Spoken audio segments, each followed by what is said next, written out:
It's not often that the Mets get the privilege of coming to the beauty of the great Pacific Northwest, right in the shadow of Mount Rainier, where the wheels are spinning round and round. The Space Needle comes and welcomes all to Seattle.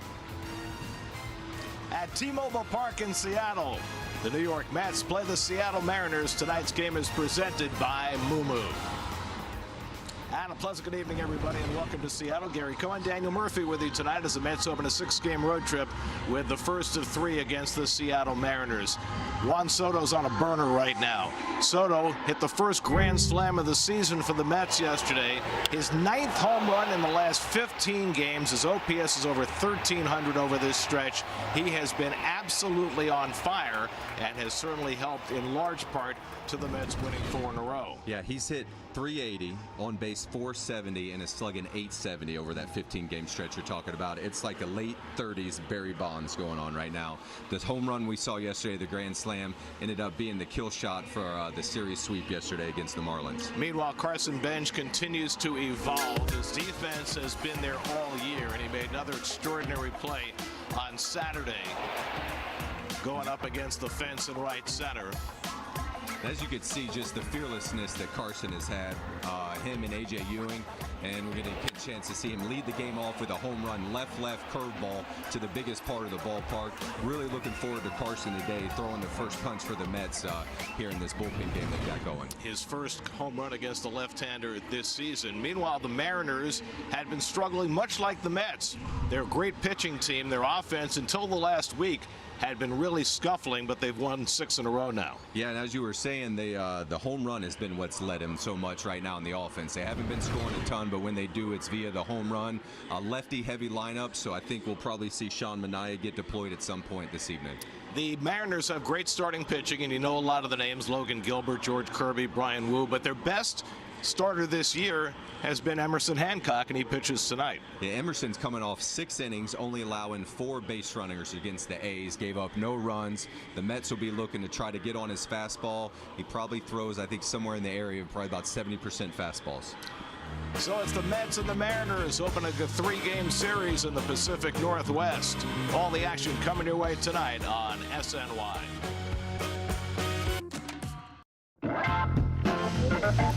New York Mets baseball on SNY is brought to you by Genesis. Discover the award-winning lineup of Genesis SUVs and sedans at your local tri-state Genesis retailer. By Spectrum, it's internet, mobile, and streaming TV, all from one place. Buy the New York Lottery. Play today and start imagining your win. And by Toyota. Toyota's a proud partner of the New York Mets. Toyota, let's go places. Score big on authentic gear at MLBshop.com. From official jerseys and memorabilia to hat and hoodies, visit MLBshop.com/Mets, the official source for your Mets gear. Your Papa John's key ingredients. The Mariners have the 2nd lowest ERA of any staff in the American League. 3 National League teams have done better, but you know, it is 2 separate leagues. I mean, one of them is an outlaw league, Gary, the American League. Like the Federal League? Yeah, like Walter Johnson went back there 110 years ago? Sure did. 2 great hitters exchanging pleasantries, Soto and Rodriguez. First pitch from Seattle coming up.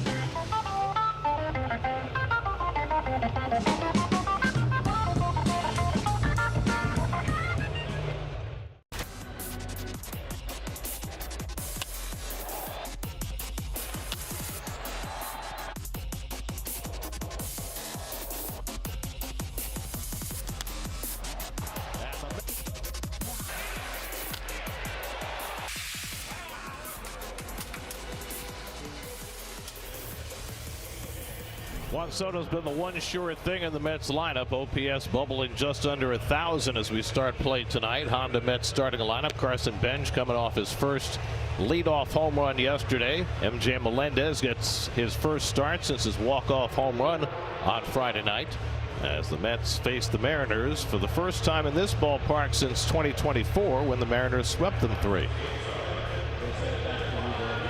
Emerson Hancock again coming off a good start against the A's. Been throwing the ball the best for the Mariners so far this season. The Mets are attacking him with a lefty-heavy lineup. He's predominantly fastballs. He only throws 20% breaking balls, his kind of sweeper slider. And here, this is brought to you by Moo Mariners defense. I'm going to highlight J.P. Crawford because he was still playing when I was playing. It makes me feel like a young man out at shortstop. He's now played more games at shortstop than any shortstop in Mariners history, past Alex Rodriguez last year for that record. Which it doesn't feel like he's been here that long coming from Philly.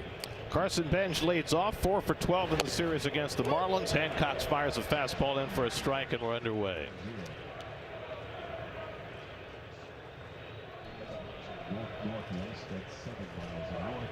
Bench, Bichette, and Soto for the Mets in the opening inning. And Hancock spins one low, a ball and a strike. Carson Bench yesterday became the first Met to hit a leadoff home run since Mike Baxter in 2012. First rookie for the Mets. Famous for saving a no-hitter. The no-hitter that occurred 14 years ago today. There we go. See, I thought you were going to say Mike Baxter was famous for setting a Mets club record by walking 5 times in one game. That was in San Diego. I'm selfish. I never could walk, so I didn't appreciate those who did as much as I should have. Hancock ahead on Bench 1-2. And the fastball fouled back.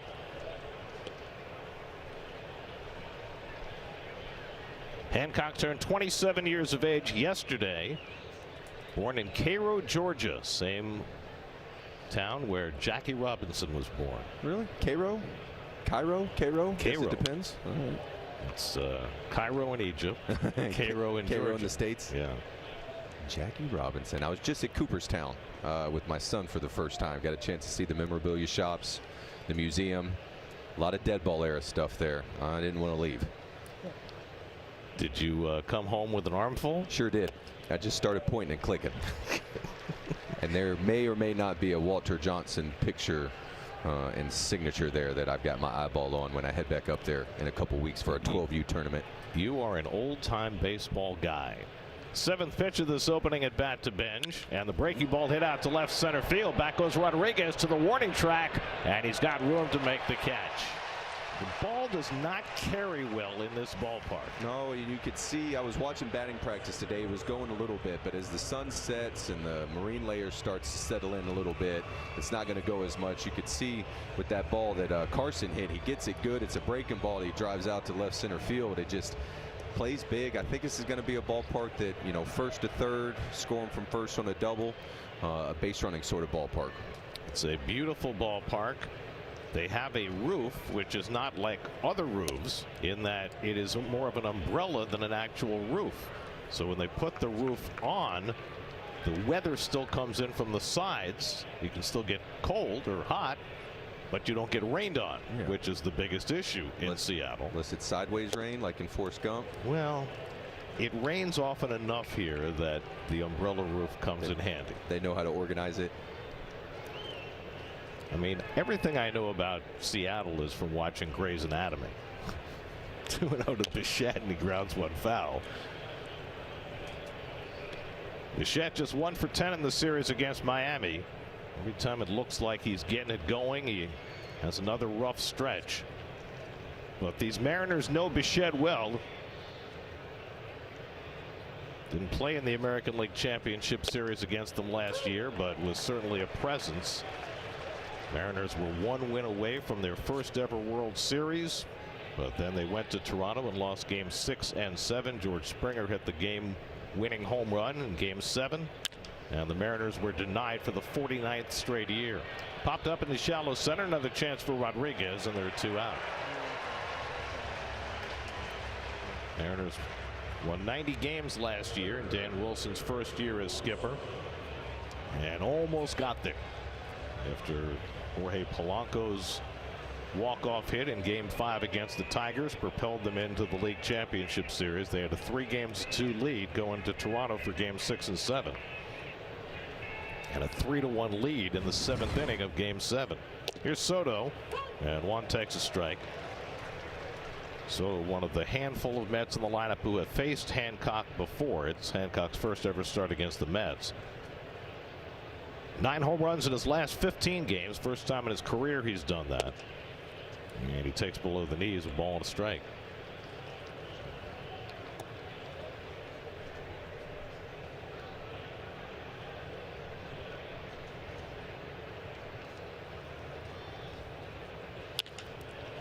on, flies one out to shallow left. Rosarena jogs in to get it. 3 fly balls, 3 outs as the Mets go 1-2-3. Austin Warren to the mound when we come back. Hardware, folks. Starting lineup for the Mariners, J.P. Crawford's been hot, so has Julio Rodriguez. Mariners have won 6 in a row. They've started scoring runs in those last 6 games, outscoring the opposition 37-13. Mitch Garver, oh man, does he give the Mets trouble. They don't face him much, but when Garver's in the lineup, he usually hits a home run. And Austin Warren getting the start today. He's the opener. Brought to you by Toyota. We were talking, it looks like the best way to have Austin go right now, there's 2 right-handed hitters in this lefty heavy lineup for the Mariners, and see if he'll be able to get through the first inning without having to get down to the 5-hole Luke Raley, and maybe be able to bring in Manaea after that. Yeah, you got Rodriguez hitting second, Rosarena hitting fourth. This is a Mariners team that has struggled badly against lefties this year, and so it makes sense that Manaea be the bulk guy. And you don't really want to start Sean because he hasn't gone more than 4 innings this year, and this way you get again Dan Wilson's head a little bit about how he puts together his lineup. Yeah, you definitely have to make the manager on the other side make a decision about his lineup construction, and then when do you want to deploy your bulk today with Sean Manaea and try to get it to to the back end of the bullpen. Crawford bounces one foul. And Sean is already loosening up in the bullpen. And it allows Carlos Mendoza to be cagey. Yeah. He didn't announce that Manaea was going to pitch behind Warren. I think we all knew that, but he likes to leave a little doubt in the other manager's mind. Yeah, he even mentioned that Jonah Tong would be available, even though it felt like it was always going to be Sean Manaea with the lefty heavy lineup in there for the Mariners.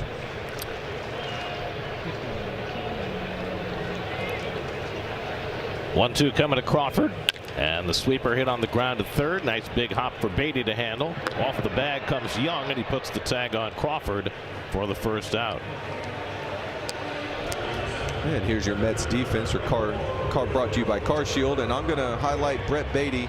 I think he's done a really good job. He hasn't gotten a ton of reps at third base in spring training or in the season, but bounced over there really well to the hot corner after practicing a lot at second base, first base, and right field at the beginning of the year. So 1 out and nobody on. Now Julio Rodriguez. Julio is just 25 years old. He's already been an all-star 3 times. 22 American League Rookie of the Year. 30-30 performer last year. Finished 6th in the AL MVP balloting. Got off to a slow start this year, as he often does, but he had 10 of his 12 home runs in the month of May. Jeremy Rayhack is calling the balls and strikes today. Dan Iasone is the crew chief at first. Adam Beck, and Jen Powell, the first female umpire in the major leagues, working at third. First time that she's worked a Mets game. 2 balls and a strike to Rodriguez. Jen had the plate for the Mariners game yesterday, for the Yankees game yesterday against the A's. And the Yankees were raving about her performance behind the plate. Of course, they scored 13 runs in 1 inning, so I'm sure they were happy. Always enjoy the home plate umpire when you put up a couple touchdowns. Warren behind 3-1. Josh Naylor on deck. And Rodriguez takes the sweeper for a strike. How weird was that? They scored 13 runs on 11 hits in 1 inning and did not have a base runner in any other inning. That's it. I was wondering, because I saw they scored 13 runs, but yeah, as you say that now, so no other base runners. 8 perfect innings and 1 where they scored 10 runs before an out was made. I feel like that'd be the answer to a trivia question. Who's gone 8 perfect innings, ends up losing a ball game by 13. 3-2 to Rodriguez. And he pops one up foul. That'll come back out of play. Warren last pitched on Saturday against Miami, a scoreless inning. He's thrown as many as 41 pitches in an outing this year and gone 2 innings on several occasions, but this might well just be a 1-inning outing for Austin. Unless he gets the side 1-2-3, then maybe they leave him in to start the second to face a Rosarena. Rodriguez trying to find the gap in left center, but Ewing races over and makes the grab. Ball was slicing back toward Ewing, which made that play a little simpler. 2 out. Yeah, we had a really good vantage point from here to see it just cutting right back to A.J. Ewing as he was tracking it down. It's a good swing by Rodriguez. He just took on the biggest part of the field, and A.J.'s been able to go and get it since he's got called up here. Him and Benj have really defended well in the outfield. So now Josh Naylor, who came over from Arizona last year and was a big piece for the Mariners going down the stretch and into the postseason. He wound up having a 30-30 year last year. Now this is a guy who is not fast. No, he's you wouldn't confuse him for fast, but it makes me think of Paul Goldschmidt and some of these guys that'll be able to steal bases just by paying attention. Or even Juan Soto last year, stealing 38. Well. I mean, Naylor stole 30 last year. He's already got 12 this year. It's really remarkable because when you look at his sprint speed, he is solidly in the lower half of the league. Give a hats off to Eric Young Jr. at first base, who's getting these guys in good position to take bases. EY, who was a former stolen base champion with the Mets, led the National League in steals as a Met. And Naylor hits one on the ground. Semien makes the play, and Warren's got himself a 1-2-3 opening inning. We played one in Seattle with no score. Jared Young leading off for the Mets as we go to the second. And he rips the first pitch from Hancock right to the second baseman, Cole Young. 1 pitch, 1 hard out. That's when 16-12 in the month of May. A big turnaround from their April. It was not all smooth sailing, but they finished on a strong note, winning their last 4.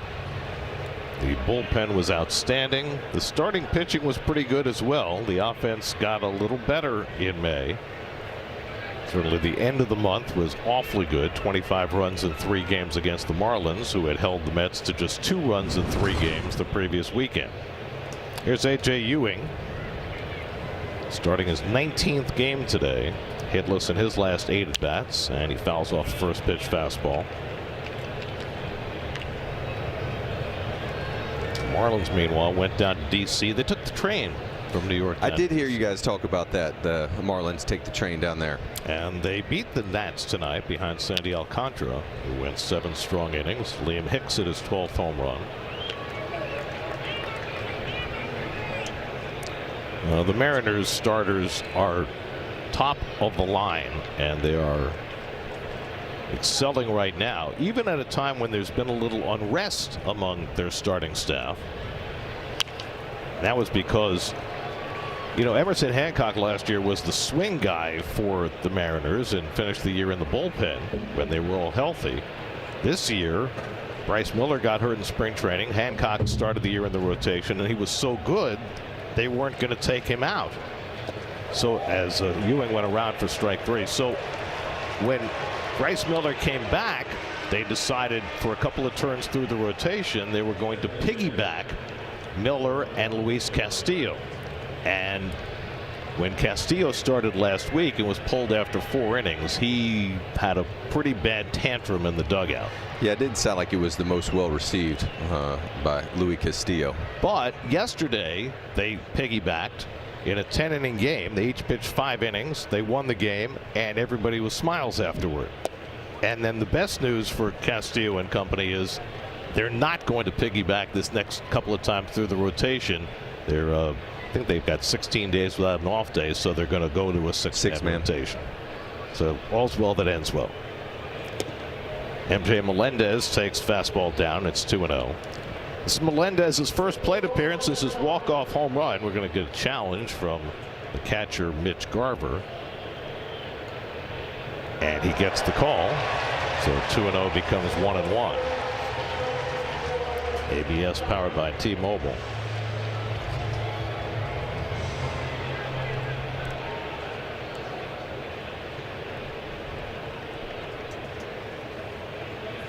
And Melendez swings past that changeup.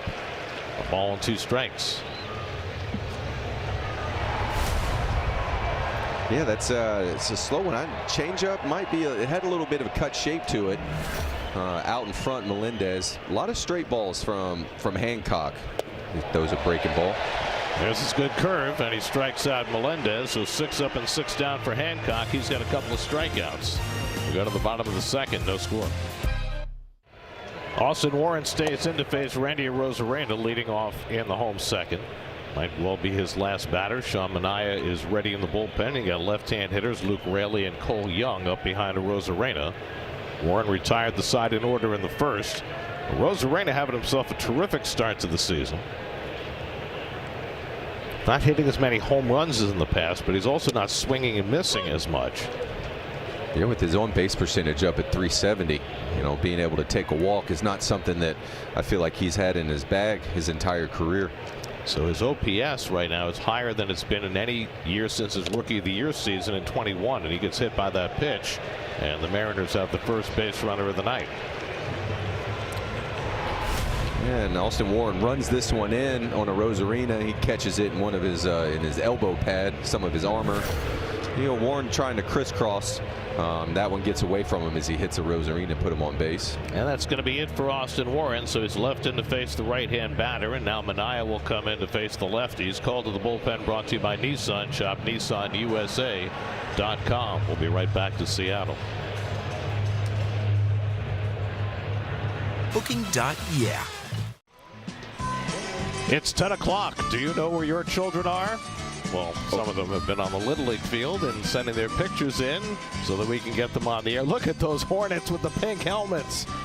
That's outstanding. Way to go, Hornets. Sock it. Sock that high ball. Get it over the infielders. Left-handed catcher. The catcher needs to get a little closer for framing. The Gators doing the chop. They look scary. Oh, it's the red team. Angry red. Oh no, there are too many smiles to be angry. There are a few funner places in the youth sandlots. Just left the ones down in Vieira and Space Coast. Sean Manaea gets his first fastball in for a strike to Luke Raley. Sean last pitched Tuesday against Cincinnati. One of his best outings of the year. With 3 innings, allowed a run on 2 hits, struck out 6 in his 3 innings of work. Raley does not get many at-bats against left-handed pitching. He basically platoons in right field. He's having a great season, his best in the big leagues by far, but he's only had 8 at-bats against lefties.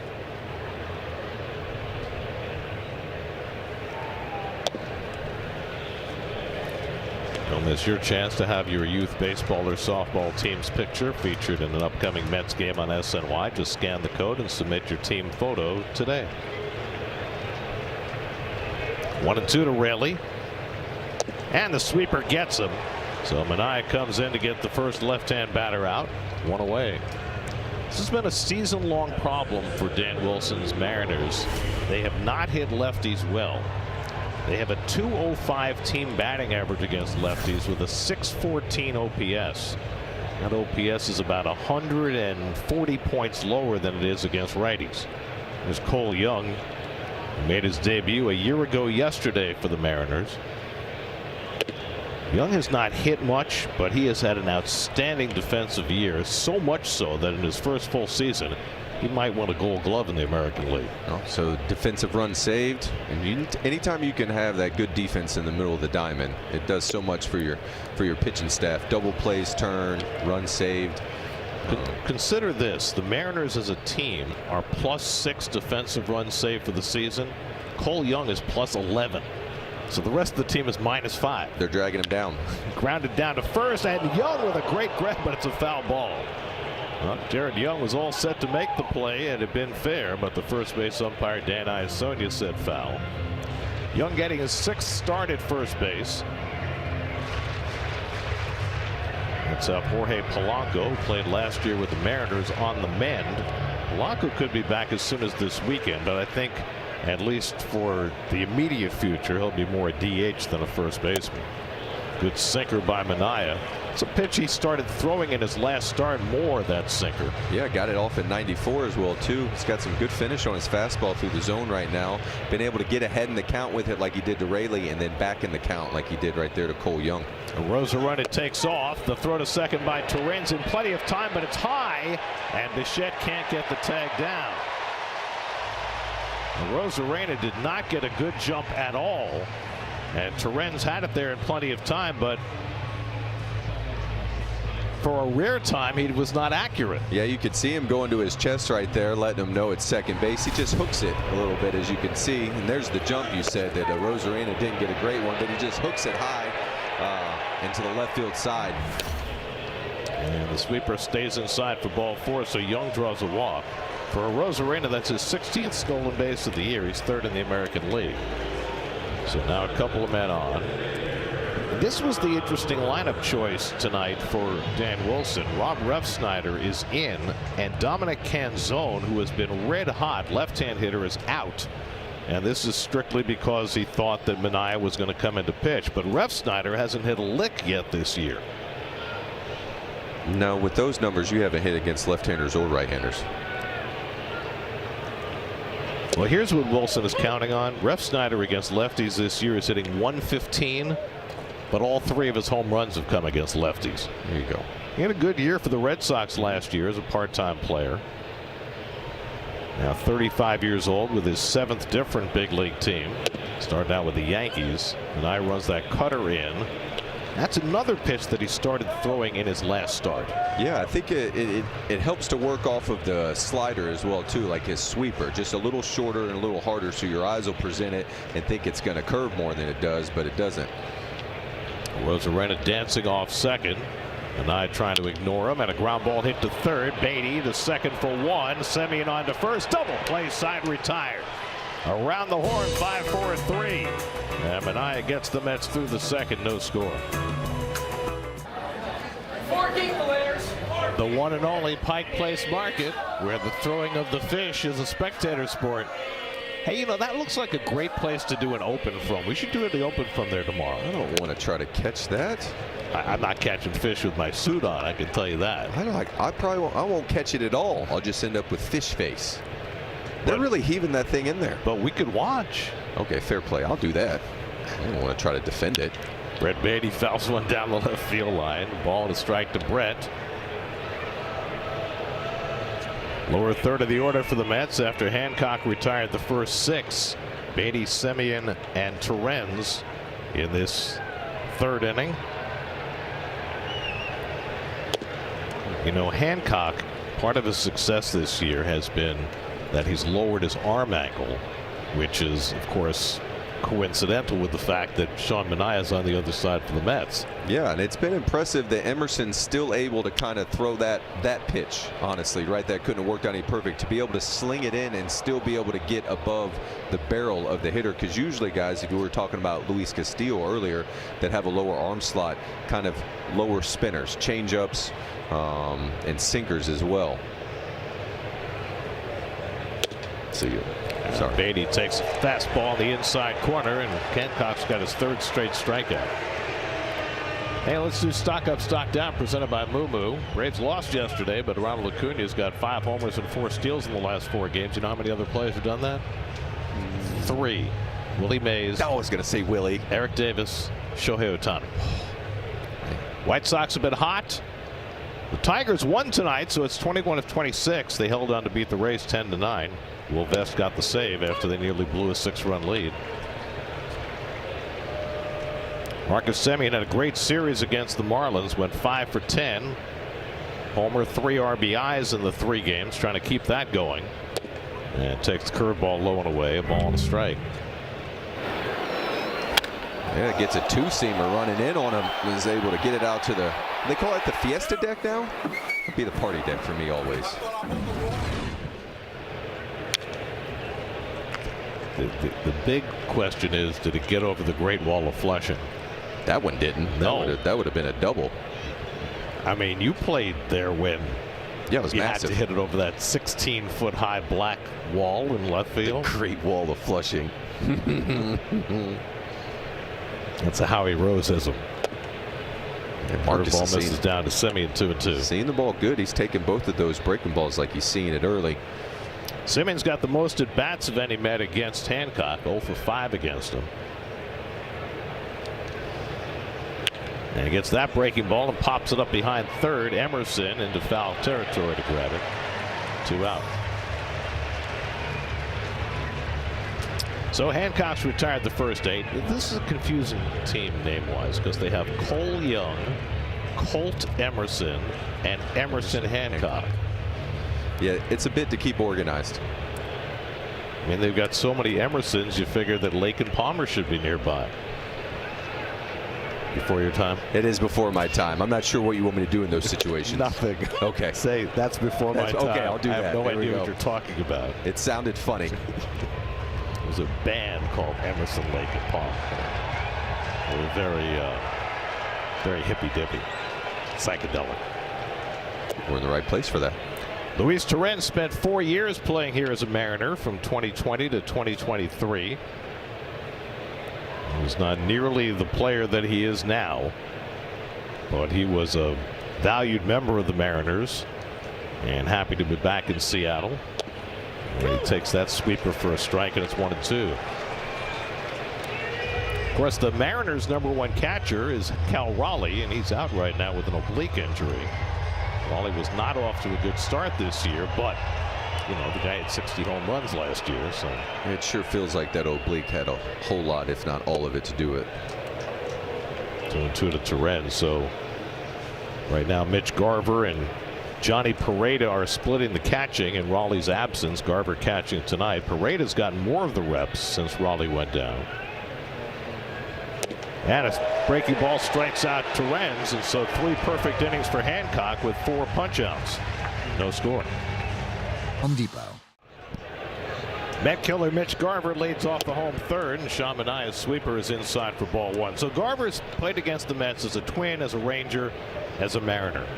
37 career at-bats against the Mets. 6 home runs. 1 every 6 at-bats. I mean, he's a good player, but against the Mets, he turns into 2015 postseason Daniel Murphy. Yeah, it's closer to the great Bambino numbers. Man, it's so interesting that you could just swing the bat so well against one team, especially with so few of them, and damage.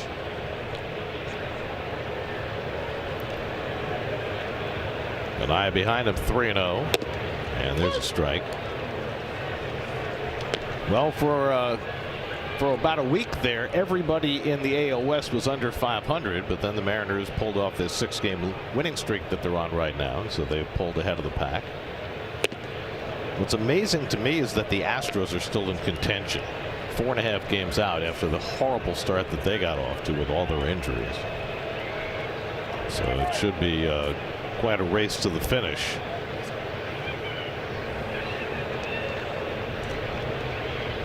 Three and 2 to Garver with Colt Emerson on deck, and he pops one foul out of play. Well, in the AL West, the Mariners are on top with their great pitching. The A's have some of the best young players in baseball, including Nick Kurtz. Biggest story for the Texas Rangers tonight is happening in St. Louis, where Jacob deGrom is on the verge of his 100th win if the Rangers can hang on to a 2-1 lead. Good on you, Jake. I feel like he's taking a couple shots at this and looking to get it across the finish line tonight. Yeah, it's his 4th crack at it. And Garver goes down on strikes. Good fastball away from Manaea for his 2nd strikeout. Came back from 3-0 to get him. Jacob Latz is on to try and save that game for deGrom, who will turn 38 years old in 2.5 weeks.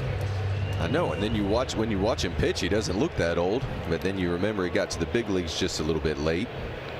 Well, this guy got to the big leagues really quick. 20-year-old Colt Emerson. Not only did he get to the big leagues, but a couple of days after opening day this year, when he hadn't even gotten to the big leagues, as he hooks this one to deep right field, and that's going to sail out of here. Colt Emerson with the first hit of the game. It's his 3rd big league home run. And you can understand why he's in the big leagues at 20 years old. Yeah. I mean, stick his nose all the way in on that on a left sweeper from Sean Manaea. Hit a no-doubter for the first base hit of the game. So the number 9 hitter Emerson, just 20 years old. He was given an 8-year, $95 million contract before he even came to the big leagues, and you can see why. You could see how he gets into the hit.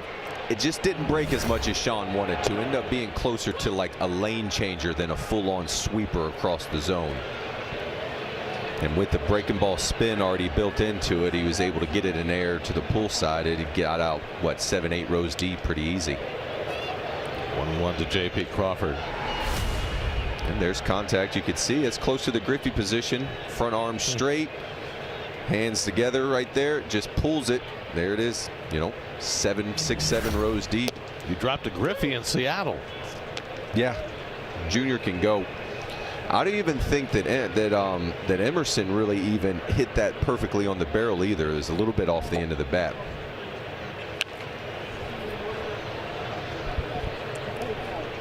Well, Emerson is a kid who was an all-state wide receiver.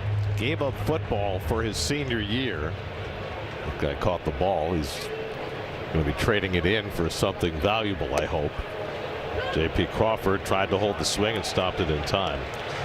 But Emerson, #1 pick in 2023 by the Mariners, and you know, to be in the big leagues at 20, that's a big deal. Yeah, you don't barely have any at bats in the minor leagues. And Crawford takes strike 3 call. Meanwhile, Crawford, who is the incumbent shortstop and has played more games than anybody in Mariners history, he has started taking ground balls at third base because he understands that Colt Emerson, who was a shortstop throughout the minors, is going to be the long-term answer. And Crawford says, I want to stick around in Seattle, and if I'm going to do that, I need to play another position. Yeah, and it's just a sign of how much of a team player JP is. Like, let me get in the lineup anywhere we can. If our best lineup has Emerson at shortstop and me somewhere else, or even utility, whatever it takes, especially as close as they got last year, as you said, 7th game of the ALCS, almost to the World Series. Inside to Julio Rodriguez, who lined out to center field his first time up. Smoke is just not clearing from the post home run fireworks. Well, they got the hazy mist of the smoke and the marine layer coming in. It's all kind of rolling together. Rodriguez hits a 2-footer. Torrens throws him out. Side retired, but Colt Emerson's home run puts the Mariners on top 1-0 after 3. 4th inning, Mets down 1-0. Emerson Hancock's been perfect through 3. Carson Bench takes his first fastball inside. Bench flied out to center field his first time up. Hancock's last start against the A's, he went 6 scoreless, allowed 1 hit. So in his last 9 innings, no runs, 1 hit. Yeah, it was only 4 base runners his last outing. I think it was 2 walks, 1 hit by pitch. I'd be curious to see the offense this second time through the order if they can get that fastball a little bit more measured. He's been able to just get it by him in the zone just a little bit with glancing blows and swings and misses. Pulled on the ground down to first and handled by Naylor. Bobbles it momentarily but makes the play to Hancock. 10 up and 10 down for Hancock. Well, when you look at the starting pitching comparison between the Mets and the Mariners, 2 things jump out. 1, the innings per start. Now, part of that is colored by the openers the Mets have used, but the other thing is the walks. And the Mariners, as a team, have issued the fewest walks of any staff in the American League. The Mets have issued the 3rd most walks of any staff in the National League. And you really see it on the graphic as the Mariners have halved the Mets as far as walks per 9 innings pitched. Coming into the night, what are we, 60 games into the season, the Mariners have walked 67 fewer hitters, so more than 1 per game less than the Mets have. And you could see it from Emerson right now. He goes breaking ball to Bichette to get ahead 0-2. He's just got a feel for all his pitches in the zone. Can kind of sneak it by you with the fastball, land the breaking ball. See if he goes for the kill here. Oh. Well, and with all the fastballs that he throws, and you made a point of that earlier, the league is hitting 169 against his 4-seamer. That's usually the pitch that gives up the highest average, but not his. No, that's in what I think it tells us is that he just has such finish through the strike zone, because the thing about the 4-seam fastball is when it comes out of the pitcher's hand, wherever it starts for the most part, that's where it's going to finish. When you start getting 2-seamers and cutters, you have to pick a different part of the zone where you want the ball to start in order for it to finish where you'd like it to. 2-2 to Bichette, and he just got a piece of that one to stay in the at-bat on a hard sinker. Bichette fly to center his first time up. Soto on deck. It's knew they were going to be in for some rough at bats against this Mariners pitching staff. They're not getting any breaks. They get that Bichette called for the swing by Dan Iasonia. That was borderline. 5 strikeouts for Hancock. Yeah, just think he went to sling it. It might have got away from him just a bit. It's a 50-50 call. Could go either way. I've had my arguments with Dan Iasonia before, so. So the Mets are facing Hancock tonight. They get Logan Gilbert tomorrow. They get George Kirby on Wednesday. There are no breaks here. With Soto. And he takes a fastball for a strike. Soto flied out to left his first time up. Yeah, Juan is in the mood right now. You can see when he shakes his head like that, I think it gets him in the fight. He's seeing the ball well. As you can tell by that early take on a breaking ball. How much of that is trying to get in the head of the pitcher? I think it's more personal to Juan. That's just how he gets himself going. It's how he feels engaged in the at bat. Yeah. Woo. That's just good, clean fun. That's great. As good as Emerson is going right now, 4 balls to Juan wouldn't be the worst outcome in this situation because he's in scoring position right now. Jared Young on deck. And he gets that cutter over the inside corner. So he just threw him a fastball, a curveball, a sweeper, and a cutter. Yeah, changed the shape a little bit on that cutter. Looked like he took a little bit more off. Played in between kind of a cutter and a breaking ball. One got underneath of Juan's eyes just a little bit. But you'll see Juan will make a physical adjustment right here, kind of with 2 strikes, chokes up on the bat a little bit, but he's so dangerous and strong and swings at such good pitches he can still hit a double or score himself even with 2 strikes. And takes that curveball off the plate, and it's 3-2. It's the first 3-ball count tonight for Hancock. He's only averaged a shade over 2 walks per 9 innings this year. And fastball pulled down to first, and Naylor makes the play, and Hancock's gone 12 up and 12 down to start this game. 1-0 Mariners. .org now. We go to the bottom of the 4th inning. Sean Manaea back to the mound for the Mets, and stepping up to the microphone, Michelle Margot. Michelle. Thank you for the introduction, Gary. Yeah, so SNY just put out where we really get to know Sean Manaea, his wife.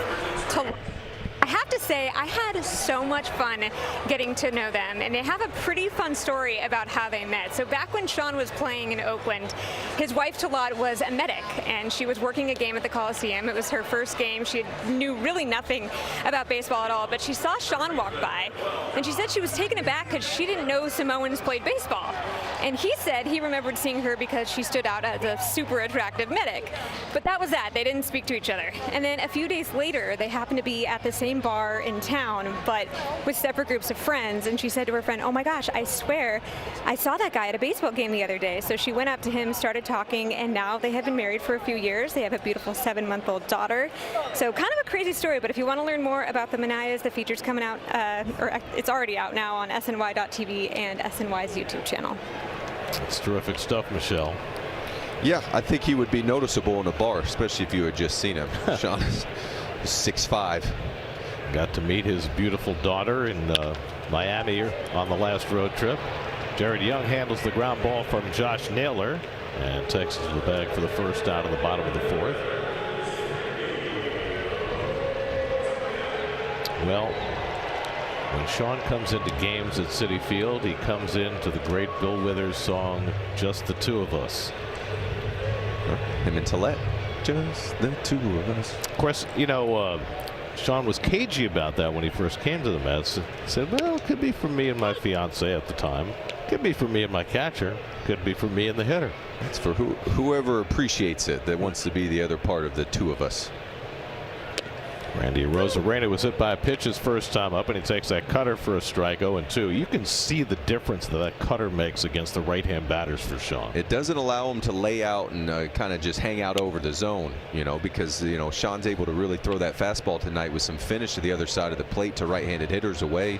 And as soon as they get to trying to lean out over there to make sure they could cover it, he could throw that cutter in underneath of him. And we saw that on the double play ball that he got to Ref Snyder. Well, congratulations to your former teammate Jacob deGrom. He got it. Yep. His 100th win tonight. Rangers beat the Cardinals 2-1. 5 scoreless for deGrom, and who knows how many more. Way to go, Jake. I helped a little.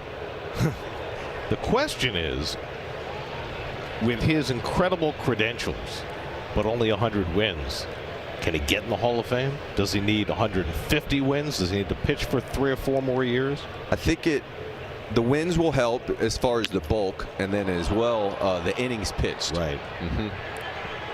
Beatty waiting for that pop-up to come down, and Arozarena retired 2 out. Right, because I don't think any starting pitcher is in the Hall of Fame with nearly as few innings as Jake has. Right, and so there is a question that we have a conversation to have about the Hall of Fame, and as far as the game gets more modernized and there's less innings pitched. What are they going to do? Because someone like Jake, who is as dominant as he was, even though he doesn't have the innings pitch, where is the line going to be as far as getting in the Hall of Fame? Well, part of that was the argument against Billy Wagner that he didn't have a lot of innings, but ultimately he got in, got the saves. Yeah. To Luke Raley, who struck out against Minaya his first time up. That was the first man Sean faced when he came in the game. And Raley takes that sweeper just inside, a ball and 2 strikes. Yeah, you could say tonight the only thing so far with Sean is the sweeper every now and then is just backed up on him just a little bit. See maybe if he whips it from one across the zone. No. Game with the fastball. Beatty on the charge. Quick toss, and it gets Raley at first. Side retired. Beatty continues to play well in the field. 1-0 Mariners after 4. New York Mets baseball on SNY is brought to you by the Travelers Championship. Now is the time. This is the place. June 24th through the 28th at TPC River Highlands. For more information, visit travelerschampionship.com. Beautiful shot of Mount Rainier, all 14,410 feet. Yeah. Reminds me of when I played in Tacoma in 23. That thing was almost more in the background since we didn't have the 3rd deck in the bushes. Jared Young has the hardest hit ball for the Mets tonight. A line out to the second baseman, Young to Young. And he takes the backdoor cutter for a strike, and it's 1-1. Hancock has kind of gone to that breaking ball a little bit here the second time through to try to get ahead in the count. We saw the Mets last inning hit a couple balls hard to the first baseman, see if they'll be able to barrel it to the outfield. Rarely seen changeup. Emerson. This is close to home for Jared Young. He grew up in Prince George, British Columbia, just across the border. There are tons of Mariners fans in British Columbia, but there are also tons of Blue Jays fans. So whenever the Blue Jays play here, they get that great Mets Yankees type crowd. Yeah. Ooh. Young hits one well out to center field. Rodriguez back to the warning track at the wall. It's out of here. Jared Young close to home, hits a home run to tie the game. Second home run of the year for Young, and the Mets get even 1-1. First base runner of the night for the Mets, and he touches them all.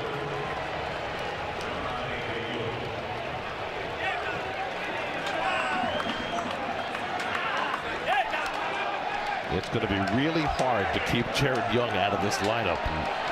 With the way he's swinging it, to hit that ball 107 miles per hour out to the big part of the ballpark the other way. And that ball was just absolutely waffled. A fastball up and out over the plate. Mets missed Young for the 6 weeks he was away after knee surgery, but he has come on like gangbusters since coming back.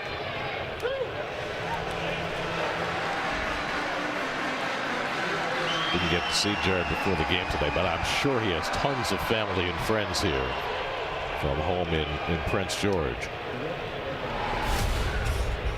See, there's the low slot that we were talking about earlier, and he gets a fastball away and just gets absolutely hammered. Here's the side. You see at contact, he's got that arm just a little bit straighter. Ooh, I dig that dismount too. Two-hand finish. Bat looked really unweighted as he was carrying it down the line. To be able to drive a ball out to that part of the field, deep left center, I mean, a no-doubter. We could see it with Julio chasing it like that ball was gone off the bat. Ewing strikes out for a second time. We'll get a chance to see Emerson's reaction. He knows. He knows. He's just hoping maybe it hits the top of the wall, but no. Yeah. Hancock had allowed 7 home runs in his first 6 starts this year, but that's only the second that he's allowed in the last 6 starts. Melendez fouls off first pitch cutter. MJ struck out his first time up. Hancock's never been a big strikeout pitcher, but he had a 14 strikeout game earlier this year, and his strikeouts are up. And he's already fanned 6 through 3 1/3 today. 4 1/3. Taken high by Melendez, and it's 1-1. Last year he averaged just under 6.5 strikeouts per 9. This year 8.8.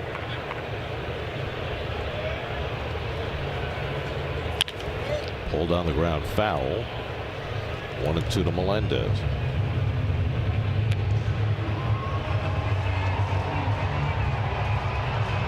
MJ is DHing tonight. Mentioned Jorge Polanco could be back by this weekend. And somehow, some way, Francisco Alvarez is starting a rehab assignment with Syracuse tomorrow night. You mentioned off the air just what a great and quick healer he is. Strike 3 call. Melendez caught looking at the fastball for the second out. I mean, 2.5 weeks after meniscus surgery, he's going to catch 4 or 5 innings tomorrow night. Yeah, and then you were talking about Jared Young. He had same injury. It's going to be different because they're individual each injury, but 6 weeks. And Mike Tauchman had it at the end of spring training. He is not doing any baseball activities yet. And here's Alvarez, who has to catch. I mean, obviously he's younger than the other two, but still, it's truly remarkable. Well, listening to you guys on the broadcast, you and Ronnie against the Marlins, when you said he was already catching bullpens and going through his paces, I couldn't believe he had gotten healthy that quickly. There's a good changeup to Beatty, and it's 1-1. Well, he's got every weapon, doesn't he? Yeah, and he throws so few changeups. For him to have such good feel for it, he only throws about 6% of the time. As the backdoor sweeper and misses. 2 balls and a strike. Beatty was called out on strikes his first time up. Hancock's already fanned 7. Bouncing back with back-to-back strikeouts after giving up the home run to Young. And Beatty flies one out to center. Rodriguez should have room for this one. And that retires the side. But Jared Young gets the Mets even with his second home run of the season. Halfway through, it's 1-1. Home 5th inning, and Sean Manaea gets a sweeper in for a strike to Cole Young. Young drew a walk against Manaea in the second. Sean's allowed only 1 hit. The home run by Colt Emerson in the third over his 3 innings of work. And really, when you look at Manaea in his last outing against the Reds and his outing tonight, this is more like what the Mets expected after they signed him to the big contract. Ewing comes racing in, and he makes a sensational catch.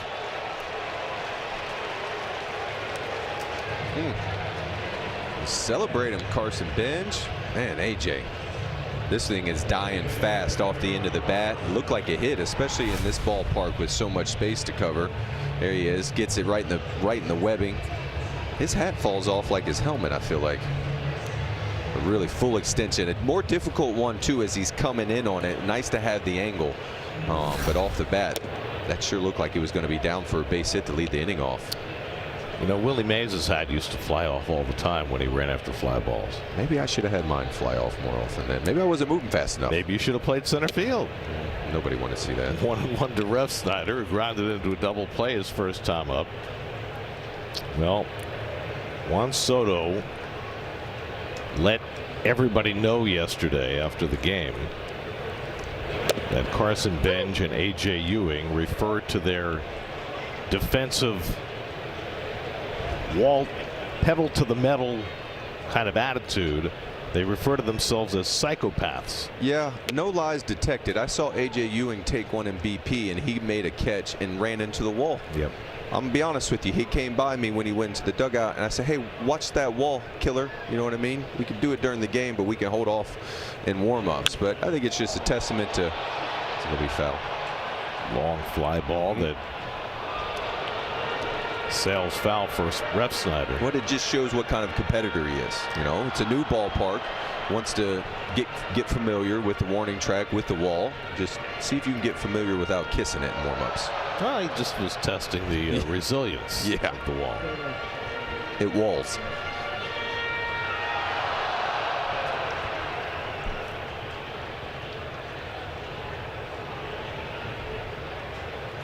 Two coming to Refsnyder, and he pops this one up behind first. Young should have a beat on it, and he's got it. 2 out. Now this was Juan Soto after the game yesterday, talking about his young outfield mates.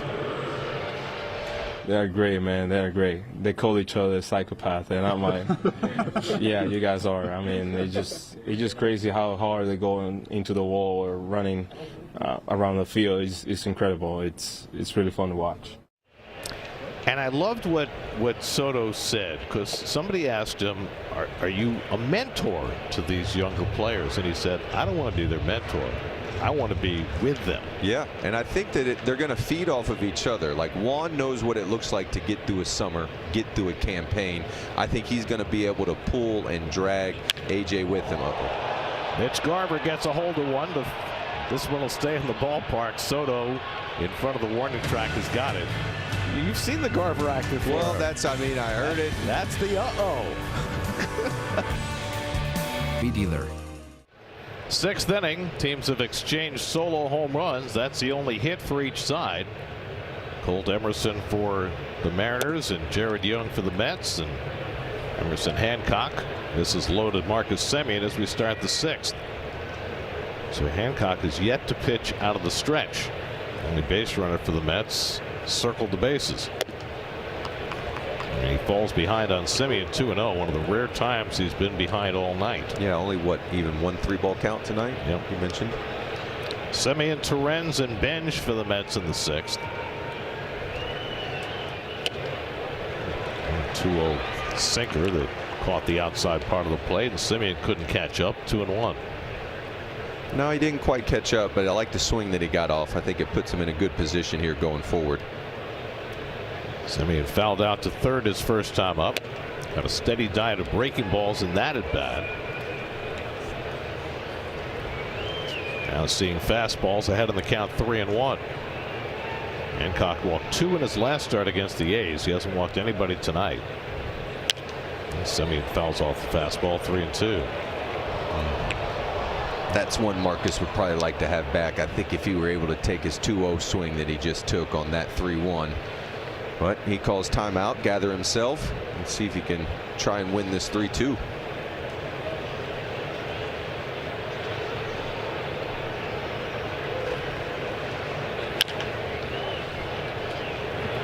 Interesting. First time up, he saw so many breaking balls, and here a steady diet of fastball. I was just thinking as you were saying that it's so difficult for a hitter because, you know, Marcus has to be aware of the breaking ball because he knows he can land it, but at the same time his fastball's got such finish to it that it can kind of sneak up on him. He gets another fastball and he crushes it to left, and the Mets will take the lead. Marcus Semien out of sight. 2-1 New York. Marcus homered yesterday. He homers today. 6 on the year, and the Mets go up 2-1 in the 6th. One fastball too many from Emerson Hancock, and Semien covered it. Yes, he did. His heater continues. 103 off the bat, no doubter, as you said. Hits it up in there over that other scoreboard into Edgar's. Well, the Mets have been waiting for Marcus Semien to get going. A great series against Miami, and he gets this one off to a rollicking start.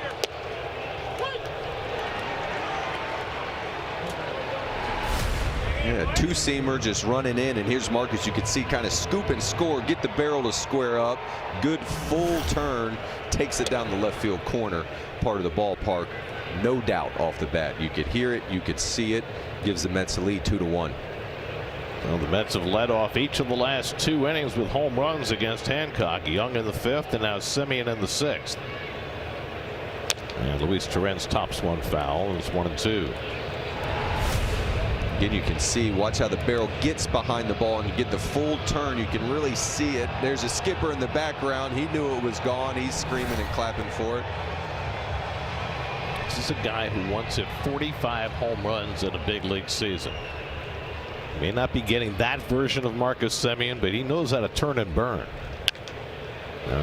Torrens pops one up into shallow center. Young goes out and calls. Called off by Rodriguez, who makes the catch for the out.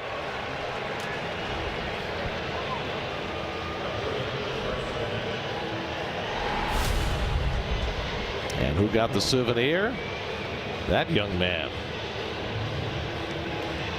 I guess they don't throw the ball back here. Oh, that trip to the ballpark he'll never forget. Now hold on to that. Right in his glove. Oh, dig it. At least it wasn't in his burger.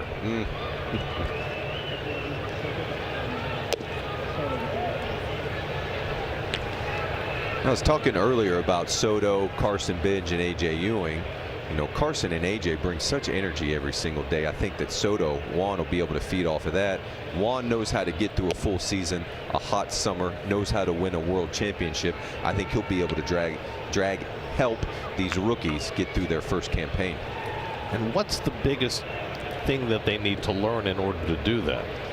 It's every single day. You're going to come to the ballpark every day. Physically, they'll be prepared every day because I don't think that the season is going to wear them out physically. It ends up being kind of emotionally preparing every single day, getting a plan going. Like I saw A.J. Ewing today. He was up at probably 9 o'clock in the morning. It's like he's never been to the West Coast. He's never gone out west, played a ball game, you know, after getting 3 hours back. And so, like, what does it look like to get ready for a ball game like this I've never done before? Juan knows how to get through it. And again, like I said, Juan's going to be able to feed off the energy that you see them bring every single day. I mean, it really goes both ways, right? Yeah.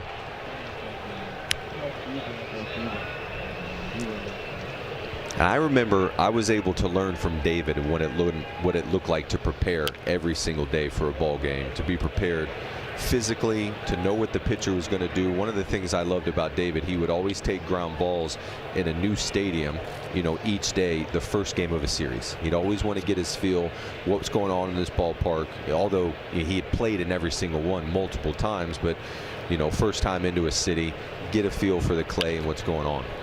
Kind of like Benj bouncing off the walls in center field. Yeah, there you go. Benj and Ewing running in, making sure the padding's sorted out here in Seattle.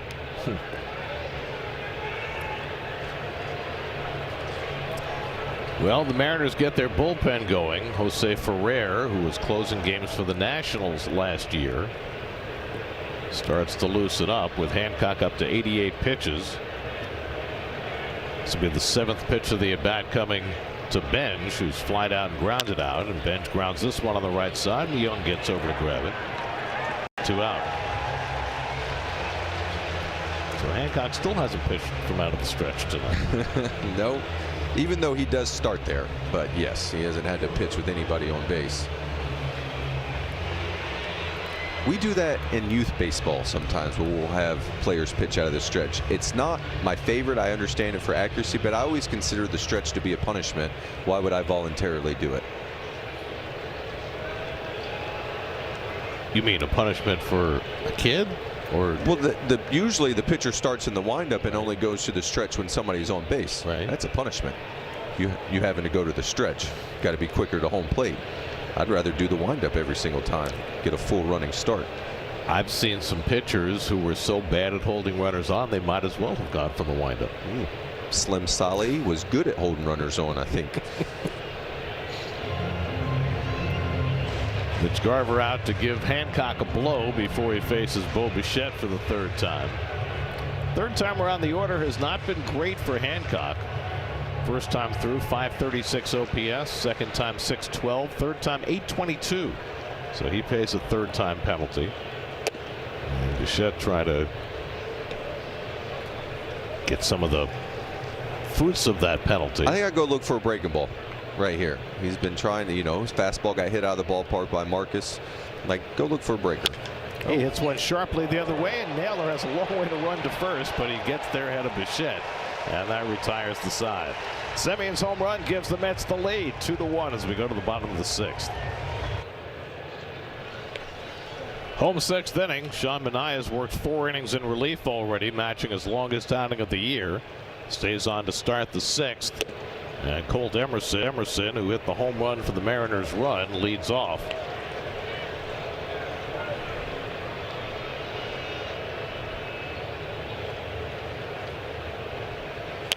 And Emerson scoots one down to third, and Beatty's got it. 1 away.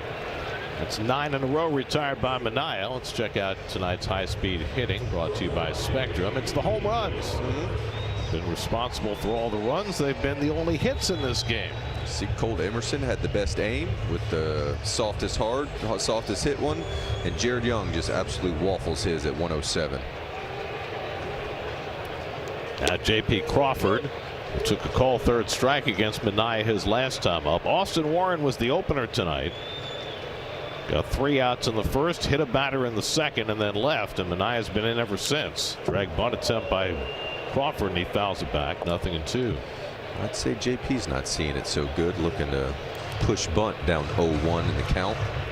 In case you're wondering, J.P. Crawford and the Phillies center fielder Justin Crawford are related. Justin is Carl Crawford's son. J.P. is Carl's cousin. Oh.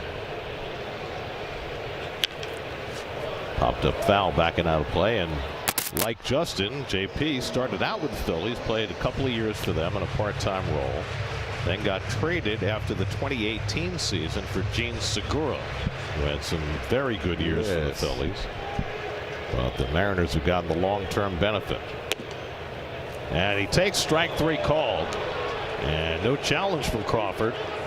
That's strikeout number 4 from Manaea. Second time he's gotten Crawford looking. Yeah, JP's not seeing him well at all. Second backwards K, as you mentioned, Gary, and this fastball just looks like it explodes on him, like he never sees it. Not even able to get off an emergency hack to try to protect himself.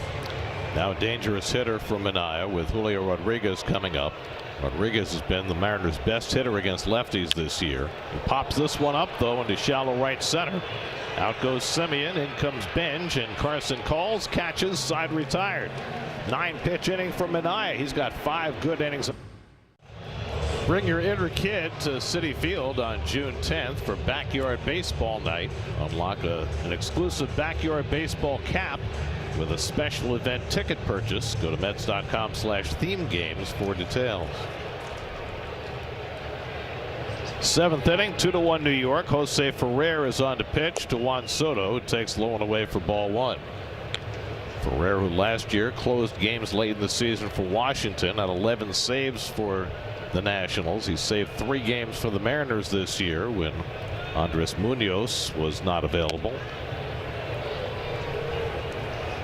Yeah, I think this one's going to be there on the ABS challenge.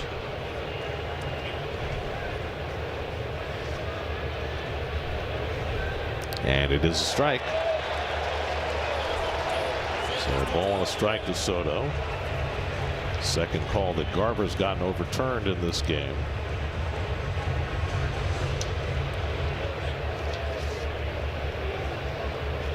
Soto 3 for 7 against Ferrer.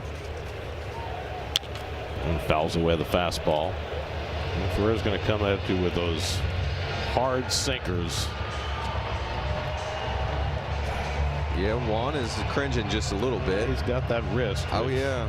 Hurts him from time to time. Usually it only hurts him when he swings and misses, but it does not appear to affect him going forward once he shakes it off. Yeah. I wasn't sure there. It looked a little bit frustrated that he missed a pitch to hit, but as you see him, he's playing around with his wrist right now. Must have bothered him just a little bit. Tonight he's flied out and grounded out 0 for 2. What a strange game. 3 hits through 6 innings, all home runs. Inside to Soto, 2 balls, 2 strikes. I can't tell you what a good take that is, at least from my perspective, because I have to, by my eyes, stay in there and make sure it's not a curveball. So anything that's close to me, I have to offer at a little bit early. he ends up taking it without flinching.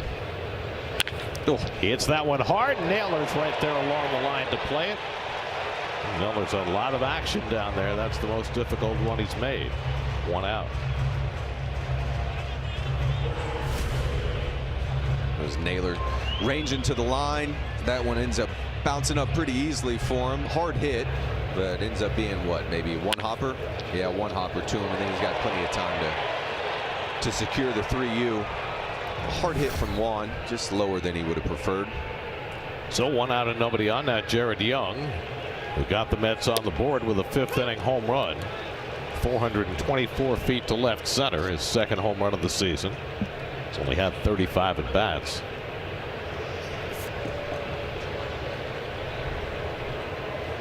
Yeah, between the home run earlier and the defense he's played at first, he buys himself a plate appearance against a left-handed pitcher, which he has not had many of this year. Got one yesterday in the game against the Marlins. Quickly down in the count 0-2. And this is nothing personal to Jared Young, because this is what I would do on that half swing he just took. There's Jose, Ferreira, and Juan chirping at each other after the 3U. Well, he hit it 103 miles an hour. Yeah, he did. It's a bullet. Now, I've told you this off the air, that anytime the infielders could catch my batted balls, I never felt like I could be upset, because I'm going to get out most of the time if I hit the ball low. Young chases the sweeper out of the strike zone. And Ferreira's got a strikeout. 2 out and nobody on. Here's the road ahead, presented by Infinity. Night game tomorrow, day game on Wednesday, then an off day Thursday before the Mets play in San Diego this weekend. They come home to face the Cardinals and the Braves next week, starting a week from tomorrow night. And now Keith wasn't originally supposed to do San Diego, was he? That was supposed to be Zeal. Was that supposed to be Todd? I saw him in Cooperstown in this old man armed forces game. It was supposed to be Todd, but because Keith missed so many games because of his back surgery, Keith is going to San Diego instead. Good teammate. Does Keith have family out there? Keith has admirers everywhere. Oh, well, yes, of course, across the country. I mean, there was a time when we were not allowed to send Keith to San Diego. Why's that? Well, this is 20 years ago now, so we can talk about it openly. He said some things while we were in San Diego that got him into a little bit of hot water. That's all right. That's all right. Keith says the quiet parts out loud. I think you need somebody like that. So do I sometimes. So, you know, we all get in trouble sometimes. A little bit of hot water never hurt anybody. I've been in a share of it myself. As long as you know how to make amends. I'm not unwilling to ask for forgiveness. Sometimes it's better than asking for permission. 1-2 to Ewing, who's already struck out twice tonight. And AJ lines one right at the shortstop on one hop to Crawford. And it's a 1-2-3 inning for Jose Ferrer. 7th inning stretch time in Seattle. Mets 2, Mariners 1. Ian answers fan questions leading up to the NBA Finals on the latest Putback with Ian Begley. Check it out now on SNY's YouTube page. Brooks Raley is on to pitch for the Mets as we go to the bottom of the 7th. 2-1 New York. Josh Naylor will lead off against him. What an outing by Sean Manaea, the longest, equaling the longest by a Met reliever this year. Manaea went 5 innings, 1 run, 1 hit, 1 walk, 4 strikeouts, a home run. Lowered his ERA from 5.56 to 5.08, and he's in line for the win. Yeah, and you were talking about, and right, to highlight his cutter this evening and how he was able to really get in on those right-handed hitters. He was able to get a double play out of it and a lot of weak contact. 2 balls and a strike to Naylor. You got the right-hand hitter Randy Arozarena on deck, and then the left-hand hitter Luke Raley is due. We could get the Raley versus Raley matchup unless Dan Wilson decides to go to a right-hand batter. By the way, no relation, the Raleys. No, not like the Crawfords. Luke is from Ohio. Brooks is from Texas. Pulled foul by Naylor, and it's 3-2.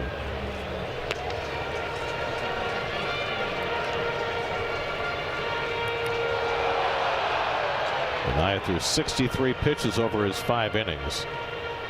And if you take his last 2 outings combined, that's 8 innings, 2 runs, 3 hits. That'll play. So the Mets, who have been patient with Sean, appears to have got some reward. And Naylor hits one deep to right. Benj goes back to the wall, and it's gone. Josh Naylor ties it up with his 6th home run of the year. His first against a left-hand pitcher.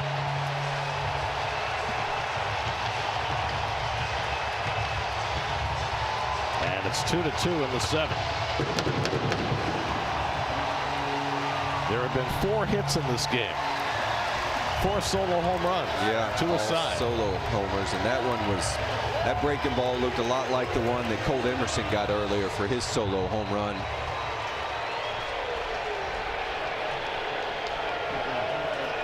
For Brooks Raley, just the 2nd home run he's allowed this year. And breaking ball coming in. Naylor's able to get it a little bit off the end, again like Emerson as well, but since it's down the line it doesn't have as far to go. Breaking ball's got the spin already built into it. Can't blame Raley. He was able to land it 3-2. It just Naylor took advantage of a breaking ball in the middle of the plate, and he's able to get the full finish and turn on it. He sends it plenty far enough back to tie the game up. Rosarena flies one out to right center. Benj back in the gap, and he reaches up and makes the catch. Benj out running that ball to right center for the first out. We will not get the Raley versus Raley matchup. Patrick Wisdom will come up to pinch hit for Luke Raley. You see Carson going after this ball. It had some real carry on it off the bat. Wasn't certain it was going to get out that far. I think partly because the ball was down. Rosarena was really able to get all of his mass into the hit and kind of drove it in the gap. But we were able to see Carson really get it measured and pull it in pretty easily on what was a difficult play. So now the Solomonic pinch hitter, Patrick Wisdom, comes up against Raley. Wisdom, the former Cub. A couple of nice years for Chicago. 28 home runs in 2021. He had not been in the big leagues for a couple of years before the Mariners called him up recently. He's had 13 at bats with Seattle.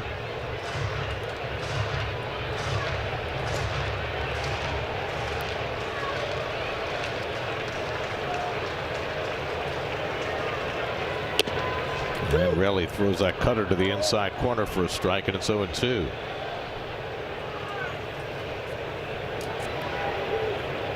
This has been such a weird game. Yeah, zooming along. I mean, just the homers, just the handful of homers we've had. But you mentioned that the Mariners don't score a ton, but when they do, it's via the home run. 51% of their runs have come from home runs. That's a higher percentage than any team in the majors. Wisdom fouls it back. They are 8th in the league in runs scored, 4th in the league in home runs. Oh. They do score. I was wrong.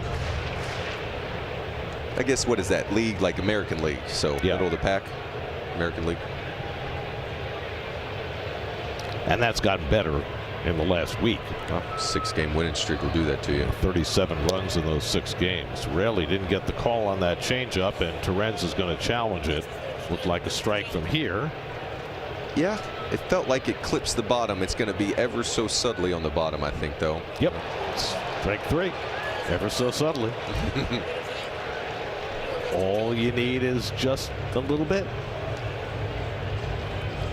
So that's the second out. First strikeout for Raley. 2 out and nobody on for Cole Young. Young hit a sinking line drive to center field that A.J. Ewing made a nice play on. So the Psychopaths have one apiece. Ewing in the 5th, and then the catch by Benj on a Rosarena here in the 7th. And as Raley looks to get out of this inning and finish it, even though he's given up the home run to tie it up, I would have gone to him as well too. Even though Manaea was throwing the ball so well, the idea of being able to go to Raley, hopefully Weaver and Williams, is something that heading into the game, if you'd be able to get 7, 8, 9, would like to do. And so the Mets will just end up having to score a run, try to get back into this and get the lead themselves. Well, we are working on a potentially historic game. If you go back to 1901, modern era of baseball, there has never been a major league game where every hit by both teams was a home run. Swing and a miss by Young, 2-2. So we need another homer to finish that, though. Right. All you need is one more home run and no other hits, and you will have accomplished something that had not been done in at least 125 years. You know, it'd be fun if they had to leg a home run, if they did inside that would the be park. funny. Line into center field, a base hit, and it messes up the whole equation. The first non-home run hit of the game belongs to Cole Young. So much for history. And Cole Young gets a breaking ball down and away. He's able to stay in it, finish it, and just kind of scoops it over Marcus Semion's head. As you can see that ball breaking away from him off the end of the bat. He's able to keep turning, partly left-handed hitter turning towards first base. He's able to just throw a soft liner for a base hit with 2 outs. Right-hand hitter Refsnyder is due up. Weaver's going to come in. We'll probably see Dominic Canzone as a pinch hitter. 2-2 in the 7th. We'll be right back. Home Depot. CarShield presents streaming of SNY on the MLB app. See every Mets hit, pitch, and amazing moment anytime, free with eligible TV subscription. Scan the code to download the MLB app today. I'll be curious to see how careful Luke Weaver needs to be with his splitter. There's a hole open to the pull side. Got to think Canzone's looking to hit a double. So Luke would be wanting to maybe get him out with fastballs away to the big part of the ballpark. Be curious to see how he attacks him here. Weaver in. Dominic Canzone batting for Rob Refsnyder. Canzone has been very hot. 3 home runs in his last 4 games. Go ahead run at first, Cole Young. Ewing just ran about 8 steps toward left center field before this pitch. And it's taken outside, ball 1. Maybe he just read his card. I mean, he was all the way over in right center, ran about 20 steps to his right. Right before Weaver threw that first pitch. He looked at his compass. He was in the wrong spot. Canzone, the former Diamondback, swings and misses at the splitter, and it's 1-1. Yeah, really good splitter that Luke's able to keep away from him. I think he's going to want to work him away. If he does end up coming in, it's going to want to be deep and at his face mask. Well, that's a young place, that first base. Jared, Cole, Eric. Young at heart. Yeah, they're all over there. If you keep the juniors over there too. 3 Youngs. And an Iasonga.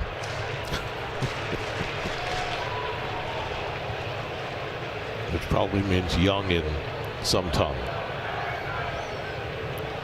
1-2 to Canzone. And it's away with a fastball. 2 balls, 2 strikes. But as you can see right now, Luke's wants him to beat him away. If you're going to beat me to the big part of the field. If you're going to hit a double, you're going to have to take the same route that Jared Young did. Young gets his hand back in. Young has 2 steals this year. He's been caught 3 times.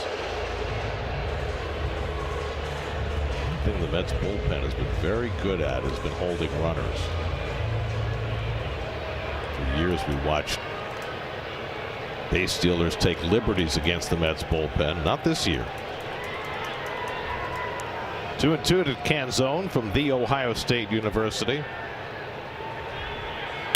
And he lifts one out to left. Soto coming toward the line. Right to the stripe to make the catch in foul territory. And that retires the side. Naylor's home run gets the game even, but Weaver gets the Mets through the inning. 2-2 as we go to the 8th in Seattle.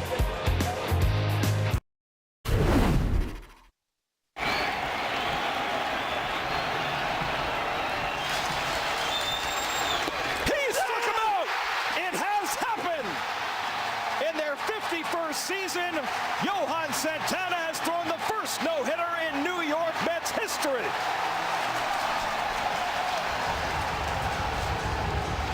"14 years ago tonight, a night that none of us will ever forget. 134 pitches, the agony of Terry Collins and Johan Santana's mastery. Yo left it all out there, as you're saying. 134 pitches. He left everything out there. Since that game, no Met pitcher has thrown that many pitches in a game. R.A. Dickey threw 128 later that year. Jacob deGrom threw 122 in 2014. The last Met to even reach 120 was Steven Matz in 2019. That will be a record, I think, that should stand for a long time. 137 pitches. Not in totality for the Mets, but since 2012. Matt Brash on to pitch for the Mariners. He's been awfully good this year. Patrick Wisdom stays in at first base. Victor Robles goes to right field. MJ Melendez swings and misses at a slider, and it's 0-2. Melendez been up twice, struck out both times. You see the changes graphically. Surprised Naylor came out of the game. Yeah. A good defender, and B, his turn's going to come up in the order again. Yeah, and it's not like he can't run either. You mentioned the stolen bases earlier. My first thought is maybe he's banged up, but I didn't see anything happen. Unless he hurt himself running the bases on the home run. That's something we should keep our ears out for after the game. So anyway, Wisdom playing first, and Robles, an excellent defender, now in right after Raley came out for a pinch hitter. 1-2. And Melendez takes fastball up and away. 2 balls, 2 strikes. Matt Brash will throw a lot of sliders. 57% of his pitches. I tell all our 12-year-olds, you get a breaking ball, get it over the infielder. So hit by the Melendez just got nicked by that one. Slider running in on him, and he just got clipped. And the Mets have a leadoff man on to the 8th. The first time the Mets have had a base runner other than a solo home run tonight. And boy, he sure looked like he stuck his knee into it, didn't he? Yeah, one of them breaking balls that just kept hunting him. Would lead the inning off with a hit by a pitch and a base runner, open up the hole. I'd like to see Brett Beatty take a couple shots at this hole / right field corner. Cole Young shortened up significantly at second base. Really inviting Beatty to hit one past him. We talk about what a good defender Young is, great range, but that's awfully shallow. It's almost if he's playing as if he thought he might push bunt to him. That's where I would play like a D. Gordon type, or somebody that might try to push bunt it to me. Badly fooled on the changeup, and it's 0-2 to Beatty, who has struck out and flied out tonight, 0 for 2. Marcus Semien, who homered his last time up, is on deck.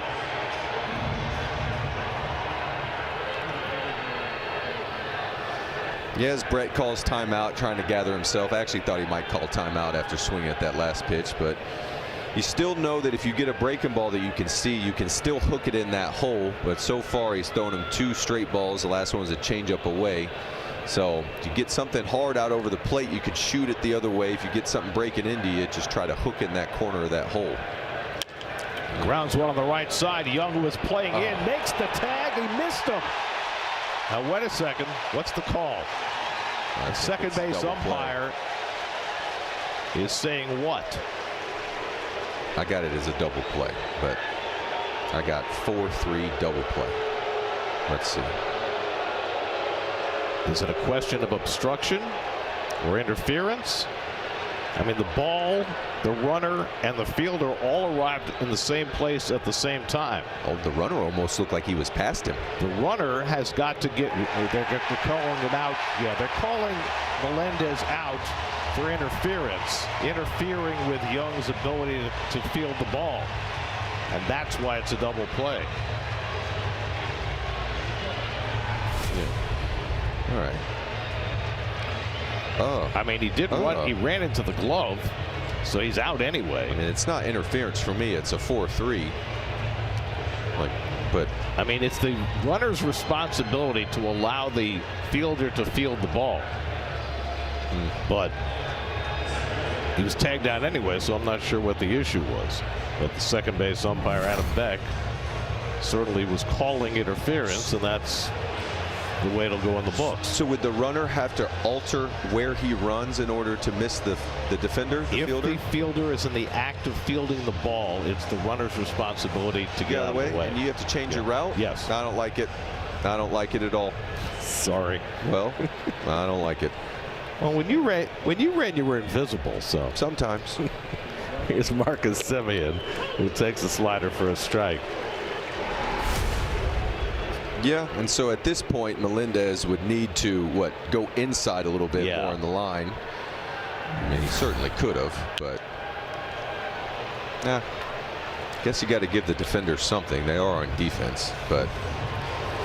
Well, the same way that a fielder's got to get out of the way if he's not making an active play on the ball. Okay. Otherwise, it's obstruction, right? And go both ways. 1-2 to Semien, who homered leading off in the 6th inning, his 6th of the year. So the Mets get their first base runner other than a home run, and he's immediately raced on a double play. Mariners bullpen has been even better than their starting staff this year. Fancy that left-handers for Juan. Maybe Carson. And Semien with a weak wave and a slider, and he's down on strikes. And that's how the top of the 8th ends. Still tied at 2. Well, in the 1970s we had streakers. In 2026 we have tarps off. Yeah, just have the streakers. Just shirts. Well, the swinging of the shirts is part of the, skit. Mitch Garver hits one out to left field.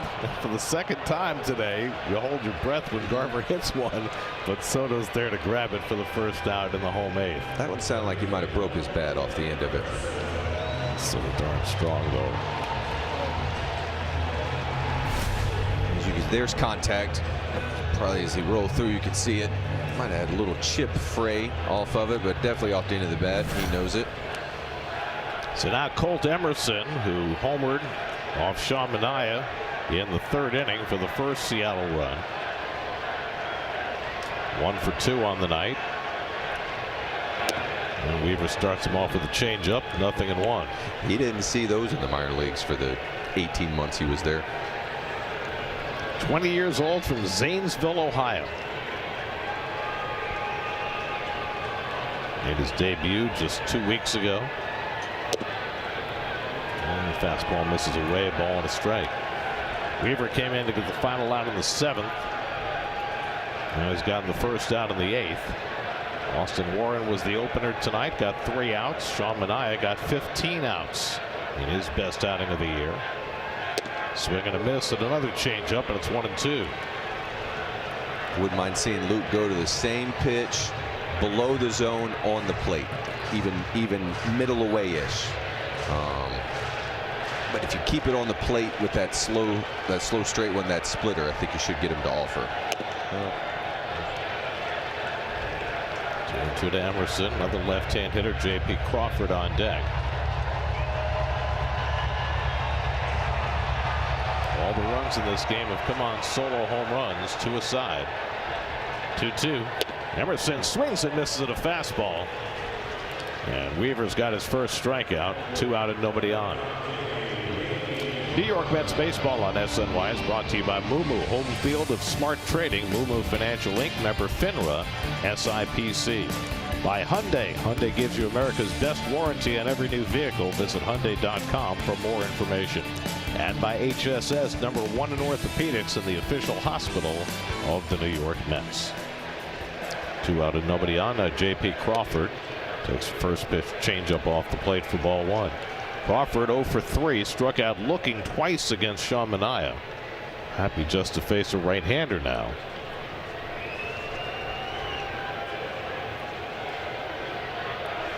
Crawford has 3 career at-bats against Luke Weaver, struck out in all 3. This one just curls foul.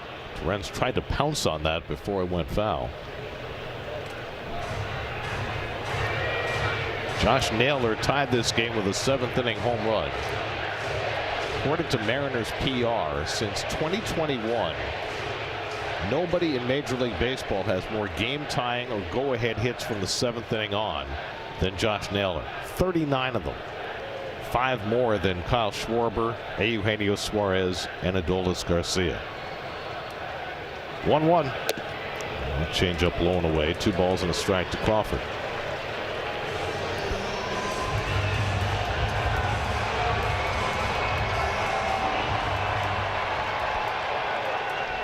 Crawford 9 home runs. He had just 12 all of last year. And he lines that one to center. On comes Ewing. He dives and he makes the catch. Second terrific play by Ewing tonight on a sinking line drive hit by Crawford to get Weaver through a 1-2-3 8th inning. On to the ninth, tied at 2.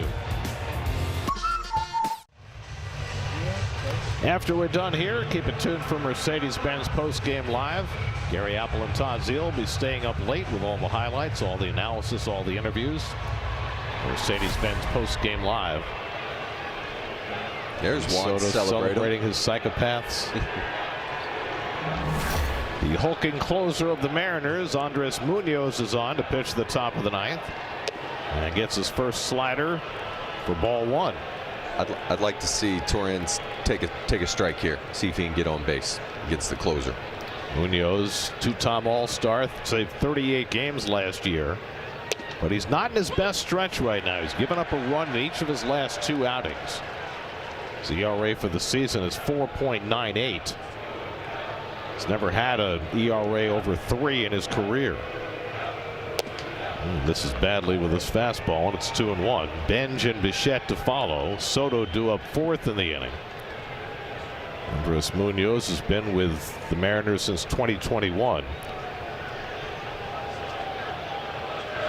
And he misses down with a slider, facing a guy who once caught him in Torrens. Take it. Taking the 3-1 pitch? Yeah. Even if you're going to get a fastball? You'll get the same. You'll get a strike 3-2. Or not.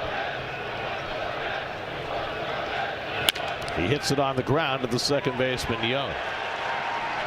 Going out. I don't fault him for swinging at a 3-1. You've earned the right. I think the belief would be you're going to get something similar 3-2. But to be honest with you, I'd probably be. I wouldn't take it myself. You think he wouldn't throw him a 3-2 slider? I think he definitely would. Yeah. It just would need to be a strike. Right. Now, easy to say from up here that you'd be able to identify and take a bad ball. His Benj has gone 0 for 3 tonight. He takes a fastball for a strike at 100 miles an hour. I guess probably more fundamentally, I'm trying to figure out how to get it to Juan as best I can. Well, Munoz is one of those guys who throws 100 but throws his slider more than he throws his fastball. And he misses down with the changeup, and it's a ball and a strike. 58% sliders this year for Munoz.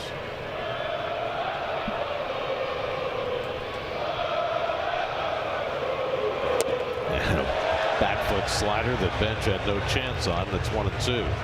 Timeout. There you go.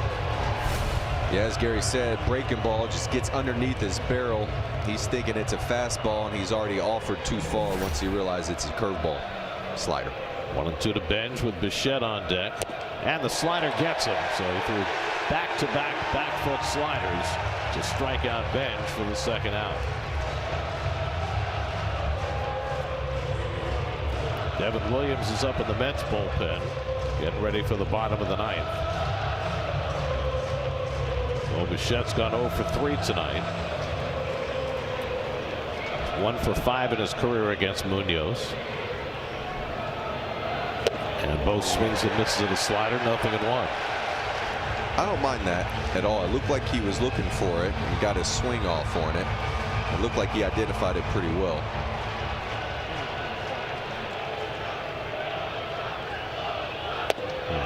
Bichette takes the fastball down, a ball and a strike. You can see how closed off Munoz gets as he slings it across his body.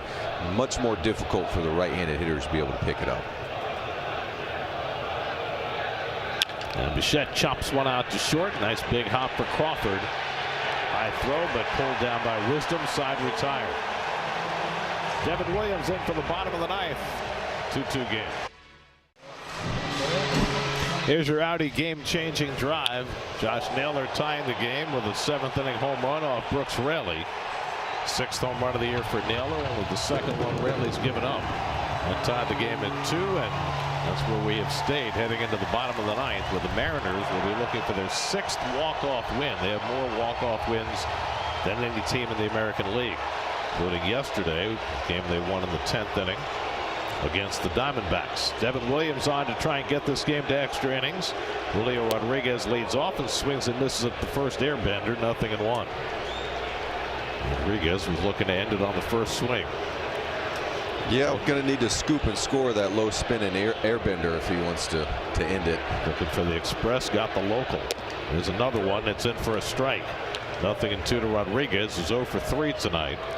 Victor Robles is on deck. Remember, they took Naylor out after he hit the home run in the 7th.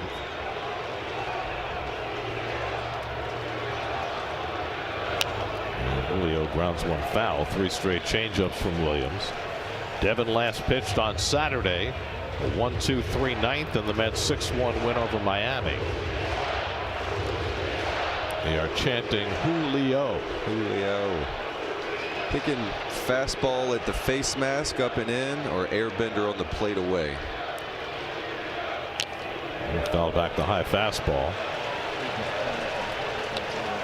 Honda Sports Night comes your way after the postgame show. Get you ready for the Knicks on Wednesday night. We got Giants news. Baseball, of course, on the Sports Night tonight and every night. Del Beckham back in big blue. 0-2 to Rodriguez. Changeup bounce foul. Austin Warren went the first inning. Sean Manaea in the next 5. He allowed 1 hit in those 5 innings. Brooks Raley gave up the tying home run. Luke Weaver got 4 outs. And now Williams trying to get it to the 10th. Mets have played more extra inning games than any team in baseball. 0-2 coming. And he pulls it on the ground foul. Yeah, it looks like we got Brett Beatty's guarding the line, trying to prevent a double. It's no double situation right now, especially to the pull side. To the other side, Young will be off the bag, and Marcus Simeon's playing up the middle. 7th pitch of the at bat to Rodriguez. And he missed with the fastball. 1 ball, 2 strikes. Both teams have both of their challenges remaining, which could come into play here in the ninth. Williams working hard against the leadoff hitter Rodriguez. And he got him swinging at the fastball upstairs. 1 man down. Yeah. Williams skips this fastball right at the top of the zone, above the zone actually, and away. It's a really good pitch for him when he's able to really get behind it and have it carry through the zone in relation to that airbender that's more of a low spinner, plays a little bit more of like a sinker, how it performs as a changeup. Now the former Washington National Victor Robles, up for the first time in the game, takes a changeup for a strike, and he's going to challenge that call. This one feels down.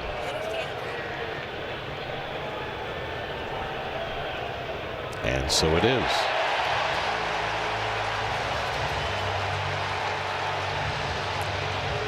So it's 1-0 to Robles. There's been something of a good luck charm for the Mariners since he came over from Washington a couple of years ago. He had the game-winning hit for them yesterday in the 10th inning against Arizona. Yeah, you can see with his style, he carries his hands a little lower, almost has that bat pointed towards the first base dugout, just kind of relaxed in there. I wouldn't be surprised if he takes right here 2-0. And it's well outside. It's 3-0. Robles spent 8 years with the Nats. He was a gifted center fielder, but he never hit. Yeah, really and they good kept defender. giving him chances. And then he came to Seattle, and all of a sudden he's a much better offensive player. Taking all the way, a strike, 3-1. He could always go and get it in center field, could always steal a base. When I played with him in DC, it was a little difficult for him to get to first base, you know, via hit or walk. But as you said, he came here and he's found a way to be productive offensively. 3-1 coming.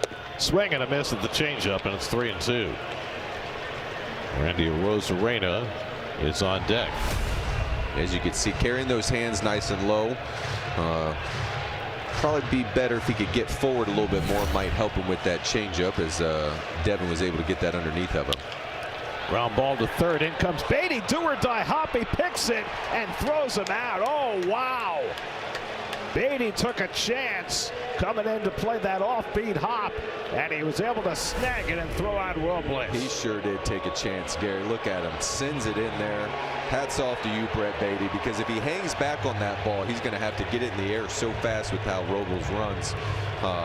Hat tip to Beatty and Kai Correa. Saw those guys out here earlier today working. They've been defending so well all season. That was a heck of a play. Beatty's had a terrific night at third base. That's his best one yet. Here's a Rosarena with 2 out. And he takes a changeup inside for ball 1. Rosarena hit one of the gap in right center his last time up that Benj was able to run down. Oh, no, did he think that he was hit by that pitch? No, this is a ball. I think Turin's challenged it. Ball. Yeah.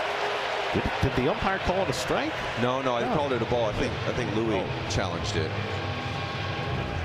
Maybe if you don't use it, you lose it. No, you don't lose it. Okay. But you only keep 1 in extra innings.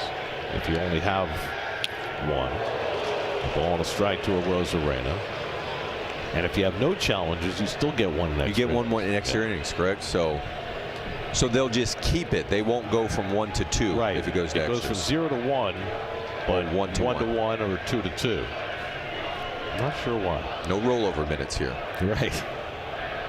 Swing and a miss at the changeup, and it's 1-2.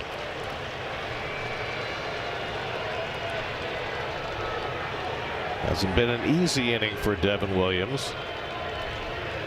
Took him 8 pitches to dispose of Rodriguez. Beatty made a great play behind him. Now it's 1-2 to Rosarena, and he gets him with a high fastball, and we are going to extra innings. Mets will play their 12th extra inning game of the year in their first 60. 2-2 going to the 10th. Well, we still have daylight in the Pacific Northwest, even as it approaches midnight in Manhattan. Mount Rainier looming with all the snow on top. Yeah. Thanks for staying up with us, New York. We'll give you some free baseball for your troubles. Mets are 7-4 in extra innings. And they've really been thriving lately. The Mariners are 3-4 in extra innings. They'll bring the lefty Gabe Spire in because Juan Soto leads off in the top of the 10th. So Dan Wilson's used both his lefties out of the bullpen today. Spire pitching in his 4th year with the Mariners after starting out his career in Kansas City. Soto's 0 for 3 tonight, so his 15-game on-base streak is on the line. Bichette, the free runner at second as we start the 10th. And Soto takes fastball for a strike from Spire, 0-1. Soto, then Jared Young and A.J. Ewing, 3 left-handed batters scheduled. Got Mark Vientos, Eric Wagaman sitting in the dugout as prospective right-handed pinch hitters. Soto takes a slider outside.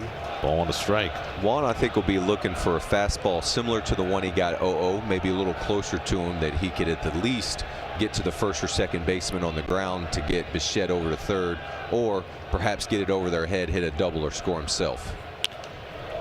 Balls back that fastball, and it's 1-2. That's the one he might have wanted.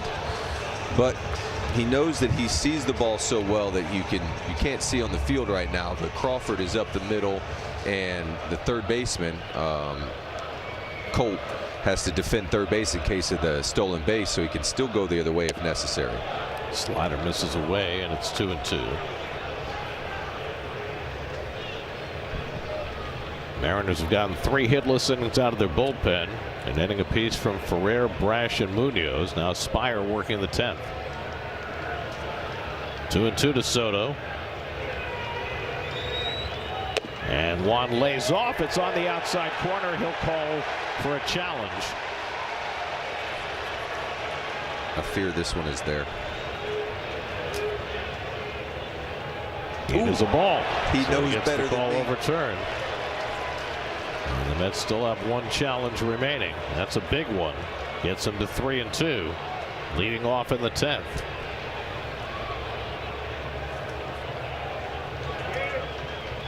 Mark Vientos has come out on deck to bat for Jared Young. Soto asks for time. Soto's had 2 career at-bats against Spire, 1 hit in those 2 at-bats.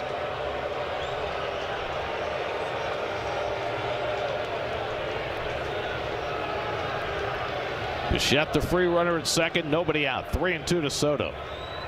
And he struck him out. Got him with a fastball. That's a big out for Gabe Spire. 1 down in the 10th. Yes, it is. Gabe's able to strike Soto out here with a fastball in the middle. Juan's trying to identify it and make sure it's not a breaking ball that's moving away from him. He's just able to beat him in the zone. And for Spire to be able to get him out without Soto being able to move Bichette to third base is a big out to get the inning going. Now Vientos, who had a nice series against the Marlins, who went 4 for 12 and a 445-foot home run along the way. Bichette at second with 1 out. And Vientos takes fastball inside for ball 1. Vientos is a pinch hitter this year, 2 hits and 4 at bats. A.J. Ewing, the on deck batter. And Vientos bounces one foul, a ball and a strike. Mark brought his hands a little higher. I'll have to take a look at this. And right now he's looking hopefully to get something up in the zone that he can get to the pull side. But if he does get something out over the plate, he's got enough room low the other way with really only the first baseman, the one there to defend against him. Ball outside, 2 balls and a strike.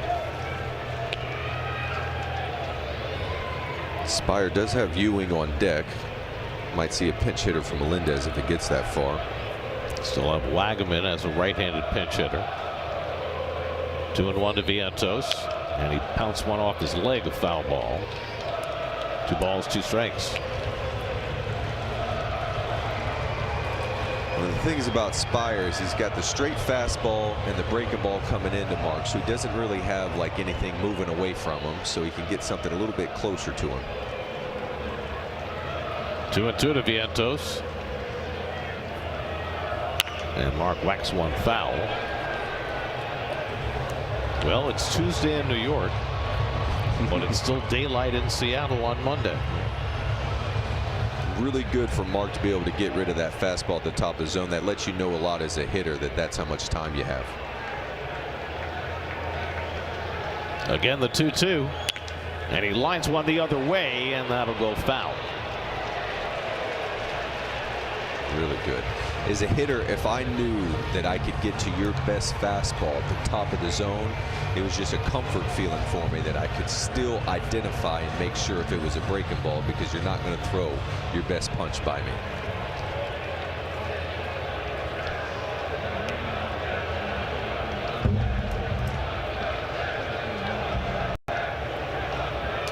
Two coming, and he struck him out with the slider. So back-to-back strikeouts for Gabe Spire. And the Mets are in danger of not being able to bring the free runner home in the top of the 10th. Yeah, the breaking ball gets underneath of him. Not too dissimilar when Matt Brash threw that breaking ball to Carson Benz. Kind of that back footer just ends up being a left-hander to a right-handed hitter. And now Ewing, who's had a rough go of it, 0 for 3 tonight with a couple of strikeouts. Hitless in his last 11 at bats, and now has to face a tough left-hander. Bichette at second. Now there are 2 out. And Ewing takes a slider for a strike. A.J. Minter is up in the Mets bullpen. Looks like he's going to get the bottom of the 10th. I would look to shorten up just a little bit, get a good ball and center it as best I could, even if it wasn't my biggest swing. Fastball up and away, a ball and a strike. You know, a little bit shorter swing, let him identify, I think, ensure that he hits it on the barrel more than maybe if he could hit a double with a bigger swing. Well, the short swing is what got A.J. Ewing to the big leagues. He's gotten a little bit big.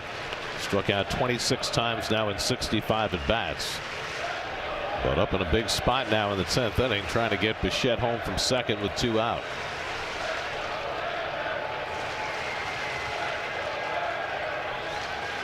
And Ewing swings and misses at a sinker. It's 2-2.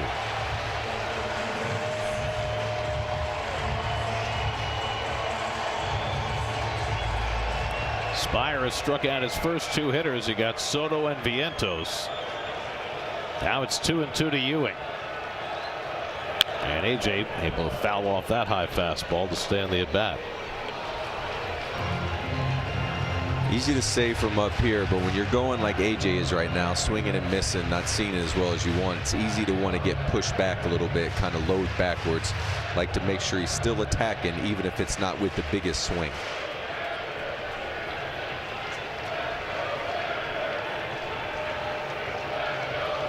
Again, the 2-2.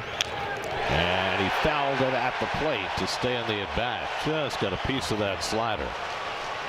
One of the things, I mean, yeah, here's the last pitch. By attacking, you can see kind of shifting your center of mass, your belly button forward just a little bit. It helps you identify, helps you be on offense. Mets have only had 2 hits tonight. They were both solo homers. Young in the 5th, Semien in the 6th. Spire trying to put up a 0 in the 10th. And he misses low and away to Ewing. 2 balls, 2 strikes.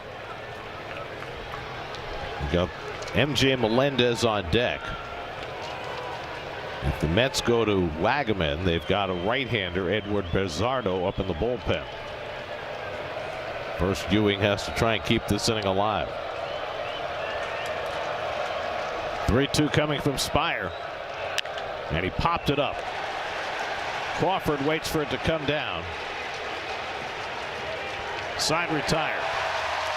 Mets do not score in the top of the 10th inning. Heavy lifting ahead for A.J. Minter, trying to get this game to the 11th.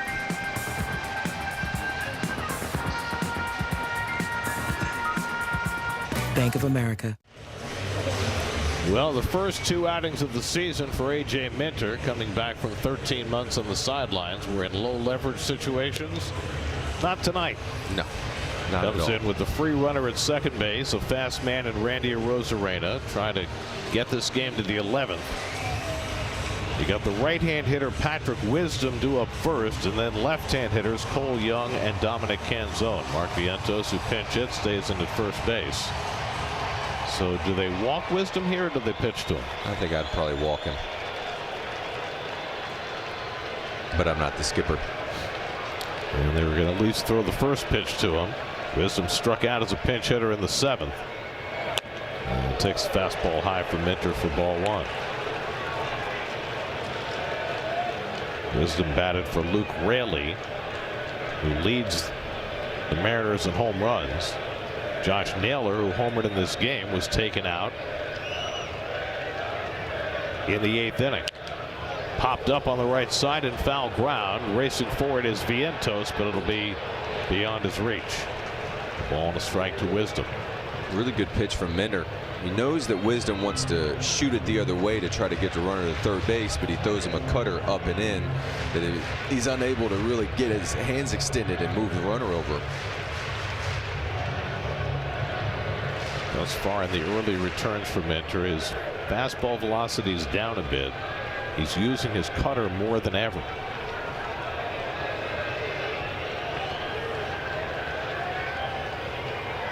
And Wisdom takes that cutter inside. 2 balls and a strike. I mean, you don't have to throw him a strike. No, you could throw him bad balls. This feels like it's going to go walk, maybe sack, bunt.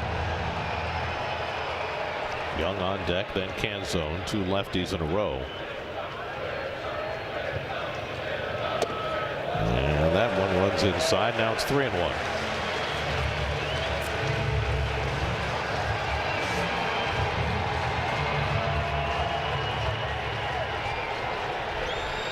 Wisdom 1 for 3 in his career against Minter. And he foul tips that one, and it's 3-2. Not sure that ball went exactly where Minter intended it to, but it worked. So. Middle, kind of towards the top of the zone. But I think it speaks to the cutter and the feel he has for it that he's still able to get it by Wisdom, even though he's behind in the count. Well, he's almost certainly going to throw him another one. Arozarena at second. You can't ignore him. He's got 15 steals this year, 16 now. 3-2 coming to Wisdom, and he fouls one off. Keeps on running that cutter up there. He's throwing the cutter 57% of the time in his first 2 outings. He had never thrown it more than 48% in any season before this. Fastball velocity down a couple of miles an hour from the last couple of years. Coming back from a torn lat muscle that he suffered a year ago April. 7th pitch of the at bat coming to Wisdom. Look back at Rosarena.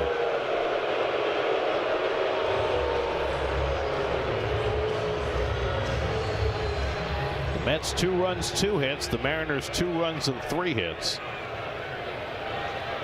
Cole Young on deck, 3-2 coming, and first a second look at Rosarena.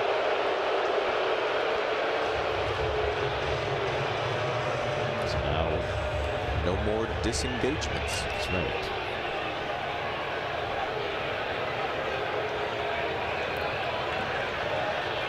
There goes a Rosarena, swung and missed. No throw by Torrens. So Wisdom strikes out, but a Rosarena steals third. And that's the effect of the sacrifice. And the Mariners have the winning run at third with 1 out. Second steal of the night for Rosarena, his 17th of the year. Yeah, you see a great jump by Rosarena. I was thinking as the ball was getting pitched to Wisdom, if he should just take it. It looked like he got such a good jump on it. So the infield comes in, the outfield comes in. Cole Young at the plate. And he takes the first cutter outside for ball 1. Young has a walk and a single in this game. He's 1 for 2. The only time he was retired was on a diving catch by A.J. Ewing in center field. Fly ball wins it for the Mariners.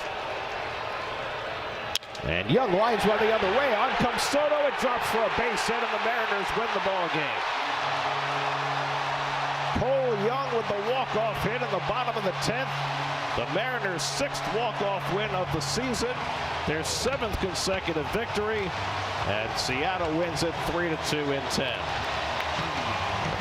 Cole Young gets one of those cutters away, probably even off the plate. Think he breaks his bat. They will loop it over a drawn-in infield to score Rosarena for the win for the Mariners. Tough one. Good pitching performance from the Mets. I wonder if Minter is going to be questioning himself about the second disengagement, which gave Rosarena the head start to steal third. Yeah, the one in real time, kind of you could feel it, you know, try to get him. Here's the swing again from Cole Young. I don't even think it's not even on the plate, but he just clips it off the end of the bat, throws it over Beatty's head. Juan's never got a chance at this. Like, he gives it deep, but it's never going to happen. And again, to your point, the second disengagement, it may have put Minter in a real disadvantage. Just allow Rosarena to kind of get as much as he wanted at second base. So the Mets' 4-game winning streak comes to an end. The Mets had 2 hits. They were both home runs. The last time the Mets had multiple home runs in a game that ended up being their only hits of the game was in 1998 in a game in Baltimore in which Brian McRae and Butch Husky homered. Tonight it was Jared Young and Marcus Semien homering for the only 2 Met hits. And the Mariners win this game in 10, 3-2. Mariners' 7th straight win. Mets fall to 7-5 in extra innings. The Mariners improve to 4-4 as Cole Young has the walk-off hit. Sean Manaea pitched extremely well in the bulk role tonight, but the Mets fall short against some fine Seattle pitching, held to just 2 hits on the night.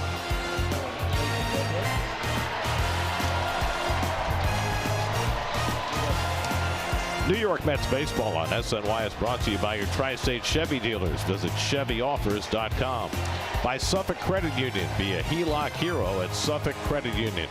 By Catholic Health. Long live you and long live Long Island. And by your local Honda dealers. Contact your local Honda dealer today. Final score tonight in 10. The Mariners 3, the Mets 2. Game 2 of this series tomorrow night. Jonah Tong will be the bulk pitcher for the Mets as a starter or reliever. Coverage starts at 9 o'clock. First pitch at 9:40 tomorrow night right here on SNY.